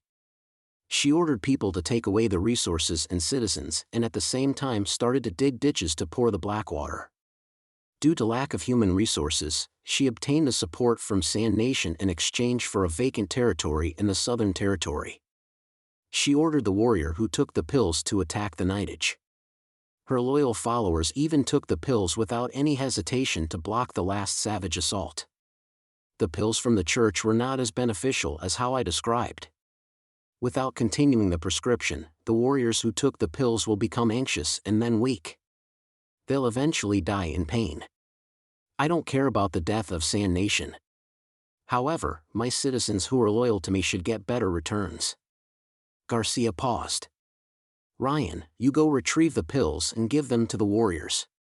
Tell them to eat half a pill once, so that we can last a little longer. Yes, Your Majesty. At the moment when Ryan departed, the guard knocked the door again. Your Majesty, there's a letter from King City. Read it to me before you leave, she said. Yes. Ryan took the confidential letter, cut open the seal with ease and took out the letter. This type of letter was usually from the scouts from the various districts. There would be no names on the letter, and the content of the letter would be very clear. However, he was flabbergasted when he saw the first sentence of the letter. On 22nd day of spring, the church declared that Lena, the queen of Kingdom of Everwinter, was a hidden witch, and then conquered the capital of the kingdom and claimed total control over the Kingdom of Everwinter. Chapter 137, The Secret Talk. When Maine pushed open the heavy door of the secret chamber, a slight scent of resting grass blew onto his face. Archbishop Maine was fond of such a candle that was composed of a mixture of herbs and spices. Especially in the airtight room, the scent of the burning candle made him felt composed. The secret chamber was not commodious at all, it could only take one round table and 4 chairs. The other 2 archbishops were already seated. The first seat facing the wooden door was vacant. With his failing health, the Pope had not shown his presence in almost half a year. Maine would visit the pivotal secret area of Hermes' underground castle only when he encountered tough problems and sought help from the Pope. Since you all have gathered, let's begin. Maine locked the door and sat between the 2 others. Tafon, how is the social order maintained in the Kingdom of Everwinter? Besides the nobles from King's City, there were not many revolts in other areas. The plebeians even welcomed us to rule the kingdom. Tafon touched his beard and said, of course, the nobles who still clung to their glories in the past will be annihilated one by one. Very well. Heather licked her lips. If it were up to me to make the judgment, the citizens would realize the ugly side of the nobilities. It is a shame that I have so much to do over here and couldn't make it to the Kingdom of Everwinter. Maine ignored her words and said to Tafon, those vacant positions need to be filled with our people. The church raised so many talented individuals for this occasion. Now is the time to use them. Originally, the church had the most influence on the Kingdom of Everwinter. The smaller the waves that we make, the quicker that we will be able to handle the Kingdom of Dawn and the Kingdom of Wolfheart. This is natural. The people who seek refuge from the church, I mean, the nobility, how shall we deal with them? Heather asked. The reason why the church has attracted so many excellent believers is that we care about their ability instead of their background. If we hastily accept those fools, we'll shake the foundations of the church. My suggestion is. She made a gesture of cutting down her throat. Leave them aside. We can make the issue clear to them after the situation becomes stabilized. That way, we'll meet less resistance. Regarding this issue, Maine had consulted the Pope. The church could offer them positions equivalent to their noble ranks, which, however, can't be passed on to their descendants. Don't forget that we'll abolish the monarchy in the end. We don't need to be too anxious, Your Excellency Heather. Heather was born in a low-income family. She had gone through the hardships of starvation and vagrancy before the church took her in. She climbed to this position, thanks to the fact that she was born with a keen mind and extraordinary judgment. Maine deeply understood Heather's hatred toward the nobility. However, they needed to look at the bigger picture for now. "How has the kingdom of Grey Castle been?" he asked. According to the information, the new Lord Timothy didn't return to King's City after he was defeated. Instead, he went straight to the eastern region, Tafon answered. "A smart choice." Heather snapped her fingers. "He took Duke Francis to challenge the Queen of Clearwater, and when the Duke died, he immediately went to divide the territory of the Duke so as to stabilize the army and win over the support of other nobles. Well, not everyone in the royal family is a moron. This way, we don't need to worry as much. Let the high priest from the Church of King's City contact him. I believe, in such a predicament, he wouldn't refuse the benefits offered by the church. We'll cut down 30% of the distribution of pills to Port of Clearwater so as to balance the power between the two. You shall take care of it, Tafon." Maine arranged it. In 2 years, the Kingdom of Grey Castle would not have a single available soldier. "Don't worry." Tafon nodded. "But, something is wrong with Longsong's stronghold in the west of Grey Castle." "What happened?" "After having defeated Duke Ryan, Prince Roland returned to Border Town. He didn't reply to the invitation from Tylo. Perhaps, is Prince Roland not intending to fight for the throne? Well, what do you think?" Maine looked at Heather. The latter shrugged. "There's not much to think about. What were the rumors about him?" "They said he was ignorant, ill-mannered, incompetent, and covetous. I presume that someone like that wouldn't be able to conquer Longsong's stronghold. So the answer is obvious. He lied to everyone, nobles and also us." "You mean that?" Maine frowned. "Our royal decree on the selection of the crown prince picked the wrong person, Lord Maine." She sneered. "He should be the one on the stage, not Princess Garcia." Being able to defeat a duke showed his capability. However, no matter how talented an individual is, it'll be meaningless if he doesn't have enough resources. Tafon shook his head. If he chose to go back to that desolate place, that means that he has given up the chance to fight for the throne of the Kingdom of Grey Castle. In this way, he'll naturally not hinder our plan. Yes, theoretically. However, it becomes interesting to view the situation with this new information. Heather took out a note. "My personal information." Maine unfolded the note and scanned through it. "Witches?" A witch organization, which calls itself the Witch Cooperation Association, claims that they have settled down in Border Town and beckon other sisters to gather there. This may be a rumor without any confirmed evidence, and I shouldn't have brought it here for discussion, but we all know that the name Witch Cooperation Association isn't made up. Since the association was attacked by our Judgment Army in the forest east of King City, its members fled to the west and ultimately disappeared in some place to the west of Longsong's stronghold. And Border Town is just outside of the western region of Grey Castle, at the foot the impassable mountain range. Your Excellency, don't you think that this is too coincidental? Witch Cooperation Association. Maine had a vague impression of that name. They were hunted by the Judgment Army, and yet insisted on fleeing toward the impassable mountain range even after losing many of its members. Through interrogating a captured witch, they knew that the witches wanted to find Holy Mountain in barbarian land. This was a suicidal act. Therefore, he did not put much effort into chasing them. There were several witch organizations like that over in the Kingdom of Wolfheart and the Kingdom of Dawn. Those witches who hid in the city were far more threatening than those who rushed to barbarian land. You mean that this prince is afflicted with the witch organization? Tafon's face was gloomy after hearing the news. Maybe or maybe not. Heather curled up her lips. It's a simple speculation of mine. What are witches most afraid of? Being exposed. Apparently, using the name Witch Cooperation Association will receive attention from the church. However, they're still using that name in their underground messages. Why? Because to us, this is a familiar name, Maine said calmly, as it is to the other witches. Exactly. Heather clapped her hands. That way, it could lower the vigilance of wild witches. And perhaps someone will be attracted by this news and go to Border Town. It's difficult to imagine they dare to do so without the support of the Lord. We always say that we choose the lesser of two evils. Apparently, they believe that the consequence of not being able to recruit witches would be more serious than being exposed. Her voice grew gloomy. I feel that we've underestimated. This isn't a problem of underestimating or not, Taefun said in a fury. Once the witches have settled down, they'll be able to use their power without worries.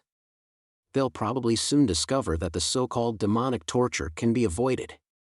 That's why we need to annihilate any residing witches and force them to hide or live in exile. Only by that way can we maintain the secret. Maine knew that Taefun had the right points. Witches themselves were not a threat to the church. However, as a group, once they got rid of their identity of sinner, they would be impactful to the church's propaganda and even influence the foundation of the church's control. He found that he had fallen into a dilemma. In normal situations, they should launch the Judgment Army to annihilate the witches. However, Border Town was too distant from Hermes. In addition, the church's army would soon attack the kingdom of Wolfheart, so it was difficult for them to arrange the army to destroy this remote town. In addition, at such a turning point, if they commanded a large army to enter the kingdom of Grey Castle, it would raise the vigilance of Grey Castle and the other two nations. This might affect later plans. He decided after a long cogitation. I'll send an emissary delegation to Border Town. There'll be 10 members of the Judgment Army and a priest. They'll investigate this issue with the help of Priest Tylo. If the prince isn't involved with the Witch Cooperation Association, then this emissary delegation will eradicate the witches on its own. What if the prince is involved in this? Heather asked. God's punishment army only obeys my orders and that of a few trusted priests. This is a rule personally set by the Pope. Thinking of that, Maine said word by word, bring the news back to Holy City and I'll lead the God's punishment army to the town. Chapter 138, Setting up the Ministry of Agriculture. As the woodland on the south bank of Redwater River was gradually cleared, the days of plowing drew closer and closer. In order to facilitate the movement of people across the river which spanned nearly 100 meters, Roland had ordered the construction of a floating bridge. It was supported by dozens of timber rafts, which were made by carpenters, bound together by hemp rope. He specifically instructed the carpenters to make sure that the two ends of every raft were sharp so as to reduce the resistance to water impact. On each bank, the ends of the hemp rope were tied around 4 wooden poles to keep the position of the rafts as stable as possible. 4 long wooden planks were placed on every raft to form the deck. They extended 2 meters off the rafts, such that 4 people could walk abreast on the bridge. The assembly of the floating bridge was simple and highly durable. As long as there were no incidents of water rising or falling violently, and thereby causing the hemp rope to snap, the bridge was guaranteed to last for 2 to 3 years. The timber from Misty Forest was of excellent quality and was also used to manufacture the columns and pavement of Bordertown's jetty, such that the lifespan of the jetty is said to be as long as Bordertown itself. Although it produced a creaking sound when stepped upon, there were never any signs of collapse. Across the bridge towards the west, the first piece of land to be plowed was Leaf's experimental farm. At present, it was already securely boarded up on all 4 sides, while its entrance was guarded by the 1st Army soldiers. These days, apart from eating, attending class and sleeping, Leaf spent the rest of time on the farm. Roland could vaguely see the scene enclosed by wooden boards from a window in his 3rd-floor office. Wheat was growing at such a frenzied pace that what was only green ears of wheat in the morning would become a sea of gold by the afternoon. These golden ones, which depended on magic power to grow, took only 1 day to ripen. Any outsider who saw this would probably kneel down and hail this miracle. Seeing that the land, population, and grains were fully prepared, Roland decided that it was time to add the final piece of the jigsaw, supervisors. He summoned over Assistant Minister Barov, who had been terribly busy of late. By now, your apprentices should be ready to take on leadership roles, right?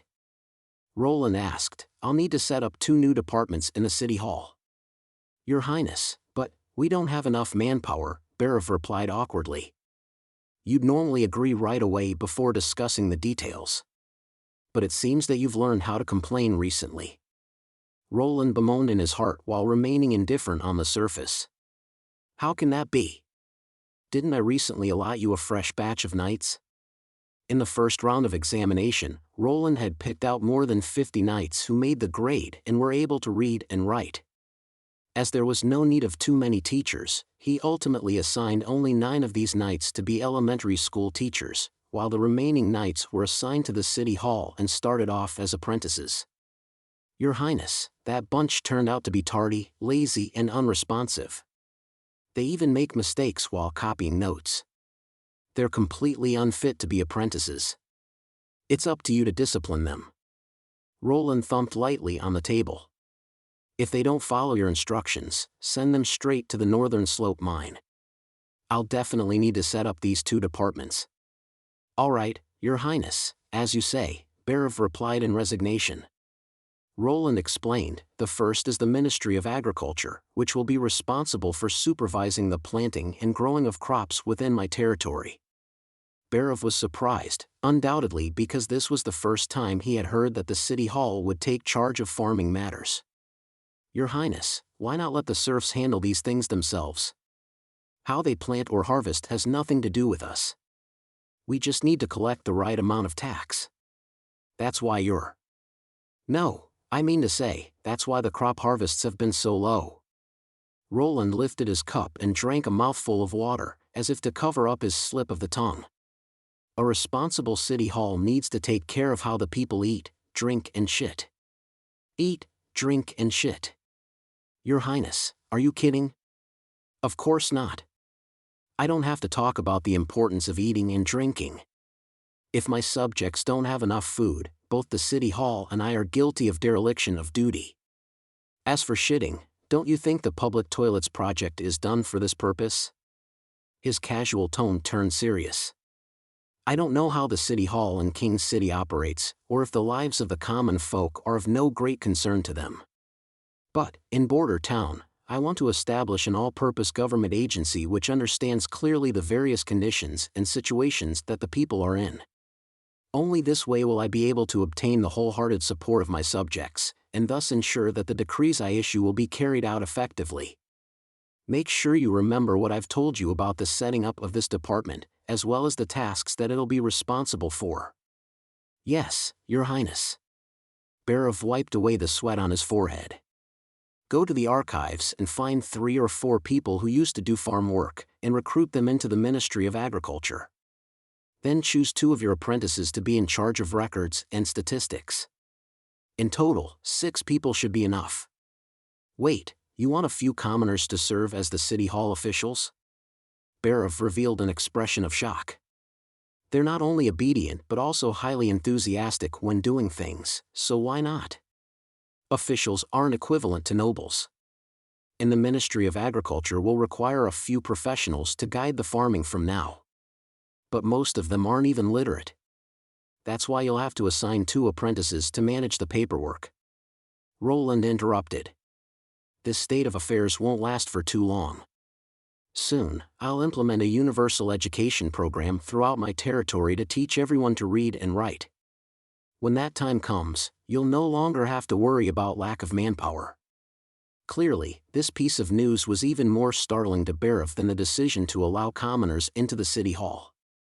He gaped in silence at Roland for a long time. Roland was not concerned about gaining his acceptance, and continued saying, back to the matter of the Ministry of Agriculture, when the serfs cultivate their own land, there'll inevitably be different standards and results. Some will dig the soil deeper while others will sow more densely. This will be an excellent opportunity to observe them. The 6 people of the ministry will need to number every plot of land, record every step undertaken by the serfs, and provide detailed information about how deep they dig and how much spacing they leave between every seed. I'll give the ministry the necessary measuring tools and teach them how to use these. Your Majesty, is this comparison work? Although Barav was old-fashioned in certain aspects, his brain worked faster than he usually got credit for. Indeed. For the first round of cultivation, the harvest amount won't be too important. We'll continue to import grains, and, use a few new varieties of wheat to ensure that our people don't get hungry. What I need is to find out the most suitable method of all and compile it into a manual. We'll then use this method widely, with the Ministry of Agriculture in charge of promoting, guiding, and supervising it. Although Roland was not well versed in farming, it did not prevent him from using scientific thinking to devise a set of the best farming methods. Once it was completed, the average yield per plot of land would be maintained at a relatively high level even if the acreage was increased or inexperienced hands were added. Barav nodded in agreement but hesitated for a moment before responding. Your Highness, there's something I don't understand. When the serfs were promoted to free citizens, why did you only collect 2/10 of their harvest as land tax? Even if you decided to collect half of their harvest, you would have been seen as big-hearted like no other. Because money piled up underground has no meaning, Roland explained, and after they turn over that 2/10, I'll purchase their excess grains at a fixed price. In Border Town, the Lord franchises the grain trade. This way, the castle obtains the grains while they get their due remuneration. Once they accumulate some savings, they'll think about buying things, such as farm cattle, iron-made farming tools, beef, cotton clothing, as well as top-grade brick houses. I'm the only person who can provide these. Similarly, the townspeople can only purchase grains from the castle. Eventually, money flows back to me, but within this cycle, it allows the living standard of the people to increase continually.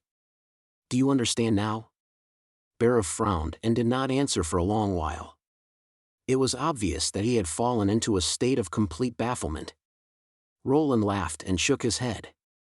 You can go back and try to comprehend everything on your own time. But first, do as I've instructed.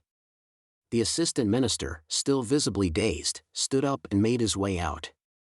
When he reached the door, he abruptly turned his head back. By the way, Your Highness, you mentioned 2 ministries earlier. What's the second? A Ministry of Education, Roland answered. I'll personally handle this one. Chapter 139, A Demon's Authority. Barav returned to his office in the city hall and immediately bolted the door. My goodness. He felt the god stone of retaliation on his chest. His Highness has truly been possessed by a demon. He had vaguely guessed this previously but was almost certain now, the person whom he talked to was definitely not the 4th prince. It was still understandable that there was a dramatic change in his personality and way of doing things, but not he suddenly comprehending things he had never come into contact with, and acquiring knowledge he had never heard about. This only happened in fairy tales, and even then, the story would always be about a deity who possessed a common people and led humanity out of their predicament. Since when did demons do the same thing? Barav would not have felt surprised had Roland Wimbledon copied the methods of managing his territory from King's City, as difficult as that would have been nevertheless. Even if the 4th prince was known to be ignorant and incompetent, he could easily have faked his personality, and it was possible that someone had secretly taught him how to govern a city or even a country.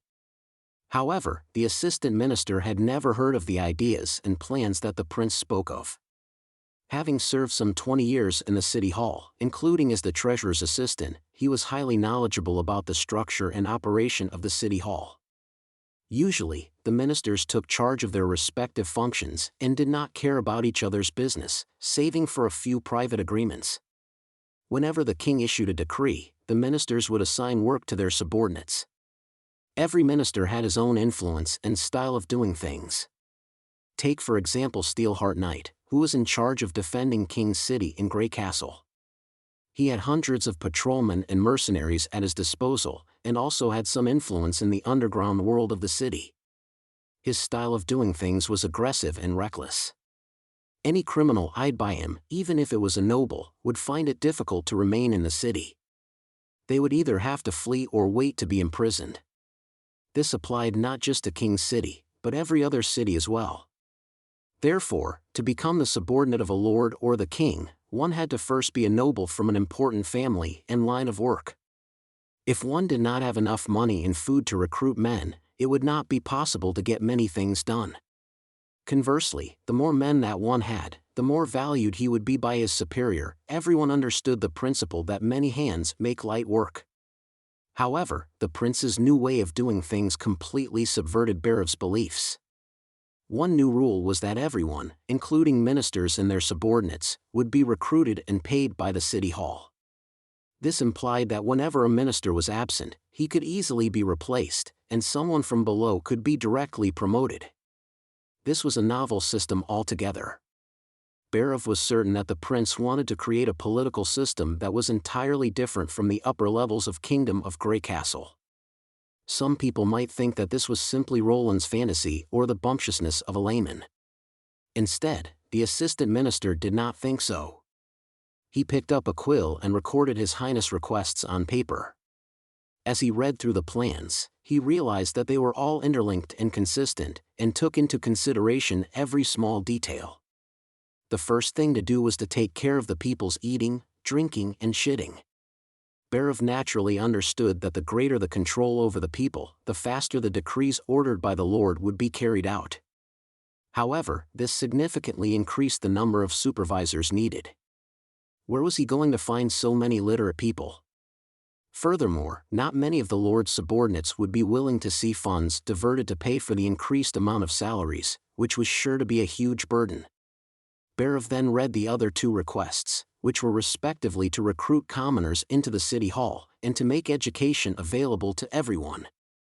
He swept through these two lines of writing with his fingers, and his heart shuddered unbearably. If His Highness successfully realizes these plans, how would Border Town be like? Anyone would be able to read and write, and thus when the city hall wanted to expand, it could easily find a large number of suitable people.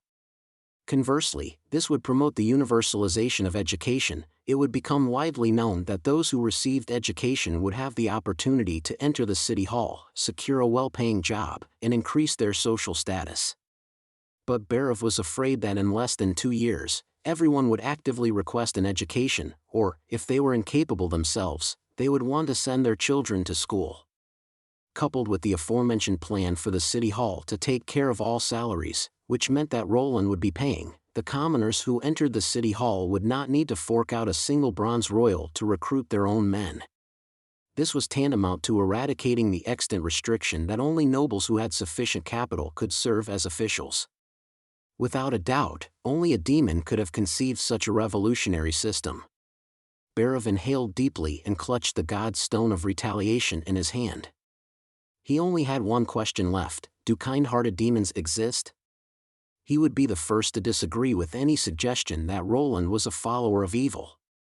In his eyes, the fourth prince's deeds were on par with that of a noble king. In fact, even in the tales of the legendary kings in the history books, there was none who cared as much as Roland about the life and death of his subjects. He had remained behind to guard Border Town together with his people and spent large sums of money to purchase grains, so that everyone could get through the months of demons safely, introduced monstrous technology and equipment to develop the town, and somehow persuaded witches, who were considered to be the devil's minions, to use their abilities to improve the lives of the people.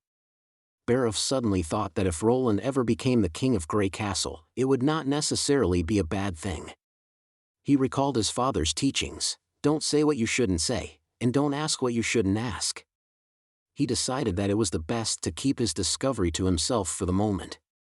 If Roland was indeed a demon, he would have to deal with the church sooner or later. When they discovered something wrong with him, Berov could then emerge as a divulger and witness who hid within the demon's camp. He rang a bell and summoned in the city hall's newcomer, Sirius Daly. Compared to the stupid and haughty knights, this young fellow from the Wolf family could be regarded as outstanding. Although he retained some of the arrogance of a knight, he was at least willing to listen to Berov's instructions. "Teacher, what's the matter?" Sirius bowed as he entered the room. "His Highness wants to set up a new ministry to be in charge of crop harvest and supervision. 2 apprentices will be needed to help with the paperwork." Berov repeated Roland's request. "In addition, you'll need to go to the city hall's archives to find 10 people who meet the requirements, and then pick out 4 of them. Although they're commoners, His Highness insists on bringing them into the city hall. Any one of them who performs outstandingly may even become the chief supervisor of the Ministry of Agriculture." He sighed and continued, you'll follow them to record the results. When the spring harvest is completed, I'll transfer you back here. Teacher, I'll only need to pick out 2 people. Sirius raised his chest and proclaimed. I'm also very experienced in this area. You? Barav seemed surprised. Yes. Before I became a knight, I used to help my father to manage the farm. I know a lot about wheat cultivation. Sirius paused. However, when His Highness asked me whether I had other proficiencies, I didn't mention this, because I was worried that he would assign me to the farms to work with the serfs. Barav quietly felt happy. If Sirius was to be believed, he was knowledgeable about farming while also educated.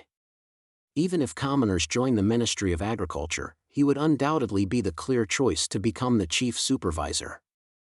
As things were at present, Sirius was on Barav's side, and therefore if he became the chief supervisor, Barav would have some influence on the ministry as well. Great. He framed these considerations into a promise of benefits, and nagged at Sirius.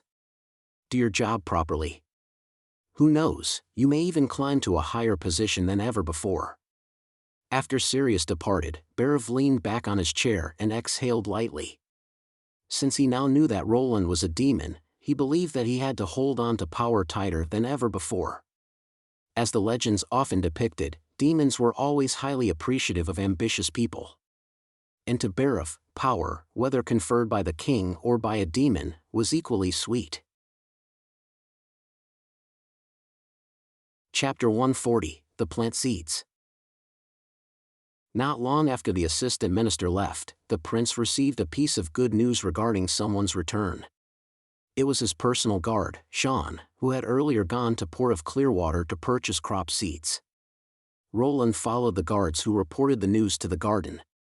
He saw Sean and several other bodyguards unloading many bags from several horses' backs. It had been more than a month since they set off for Port of Clearwater. Sean was noticeably more tanned and skinnier than before. When he saw the prince, he immediately stood up straight and raised his hand in salute. Roland quickened his footsteps, walked up to Sean, and patted him on the shoulder. Good job.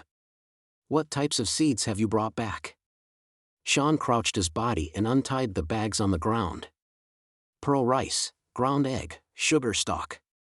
I've bought all of the plants you described at Port of Clearwater.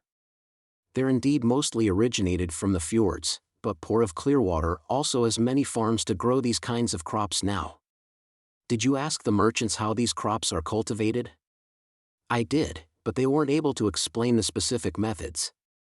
They even said that these plants are very difficult to cultivate outside of Southern Territory.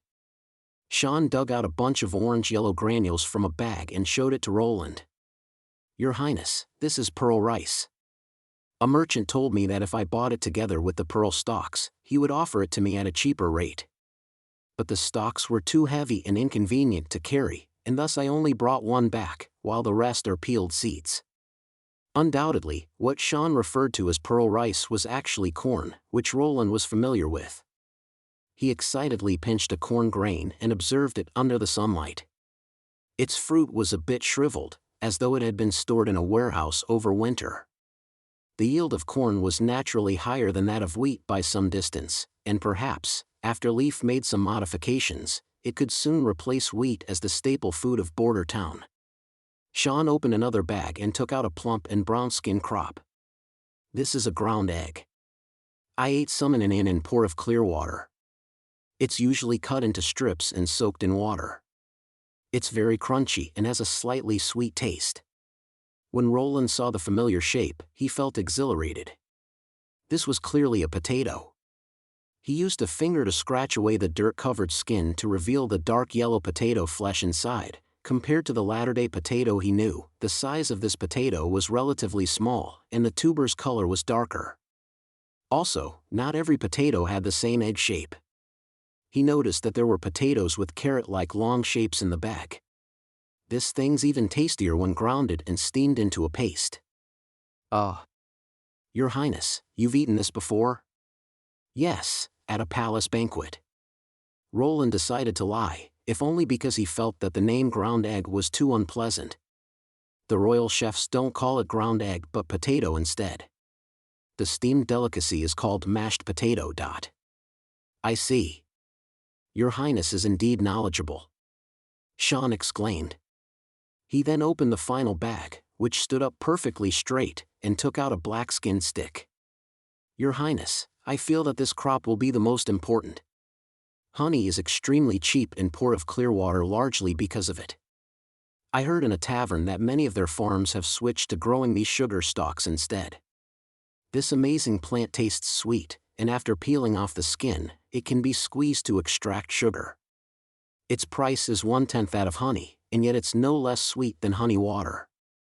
Roland wanted to comment that he had also seen this crop before, as well as suggest to change its name to sugarcane, but after some thought, he dropped the idea and decided that it would not be too late to change its name after allowing his subjects to cultivate the crop. The raw material that sugarcane used to produce sucrose could also be used to refine ethanol, and therefore, it might be considered to be a crop that could greatly enhance the happiness of the people. It was not too difficult to imagine that if some white sugar was sprinkled over the usually tasteless flour pancakes, it would improve the taste by several-fold. Even Roland, who much preferred salty food, would fall in love with this. Are there any other crop seeds? Those are the only ones from Port of Clearwater. Sean fished out 6 small leather bags from an inside pocket and handed them to the prince. You also asked me to bring back plant seeds which are found in Grey Castle but not in Border Town. These bags contain plants which I picked while passing by Willow Town and Fallen Dragon Ridge. There are grapes, soybeans, cotton, flax, and olive seeds. The only thing to note is that a farmer told me that grapes are mostly grown by sticking a branch in the soil. Although seeds can be used as well, the germination period is very long and the resulting grapes won't taste too good. None of these is a problem with leaf around, Roland thought. Now that he had grape seeds, he could even attempt to create a grapevine version of wheat. As for the soybeans, cotton, flax, and olive seeds, they were all highly useful crops. He would first let Leaf modify the seeds to suit the western region's climate and soil, and then pass them to the serfs to cultivate on a small scale, and finally get the Ministry of Agriculture to make the final improvements and compile a cultivation handbook. Your Highness, I have some other news to report, Sean said in a low voice. It's regarding the situation in Port of Clearwater. Does it have anything to do with Princess Garcia? Sean nodded. I stayed in Port of Clearwater for nearly 2 weeks. Aside from purchasing seeds, most of my free time was spent in the taverns. There was an ongoing rumor that your elder sister, Garcia Wimbledon, had struck an agreement with the people of Sand Nation. She would offer the Southern Territory's border regions for their people to reside, and in return, they would proclaim her as their queen and heed her call-ups and commands. During my time in the port, I indeed caught sight of the figures of several Majin clan people. The Majin people of the southernmost region. Roland got caught in his thoughts. They yearn most for oases and sources of water. Garcia has truly found their soft spot this time. However, even if she's as bold as the Queen of Clearwater should be, she'll most certainly not dare to invite too many of the people of Sand Nation, or else the safety of Port of Clearwater will be compromised. The people of Sand Nation are divided among themselves into many factions. It's not possible that they'll all listen to her orders. Do you know which clans she made the agreement with? Sean shook his head. The people of Sand Nation are extremely wary of Grey Castle people. I won't be able to obtain more detailed information even if I paid gold royals. However, something extremely odd happened. A day before I intended to leave Port of Clearwater, Garcia returned triumphantly from Eagle City, and throughout the city, people celebrated their queen's victory over the fake King Timothy. However, the next day, there were 4 or 5 cases of murder throughout the city, and one victim was even torn into pieces on the streets.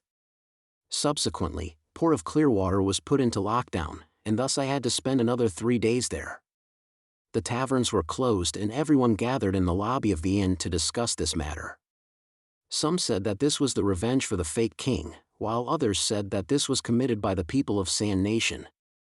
A merchant from the fjords claimed that he personally witnessed one of the murders. The murderer wasn't big in stature and was clearly not a person of Sand Nation, but his strength and speed were extraordinary. The security team that came as soon as they heard the news was completely destroyed by him. Although he was stabbed several times, he seemed unaffected by his blood spilling all over the place. Only when more security members arrived in quick succession were they able to put him down with shields and spears. When the lockdown was lifted, I didn't dare to stay any longer and immediately hopped on a merchant ship and returned here. You did very well. Roland pondered for a moment.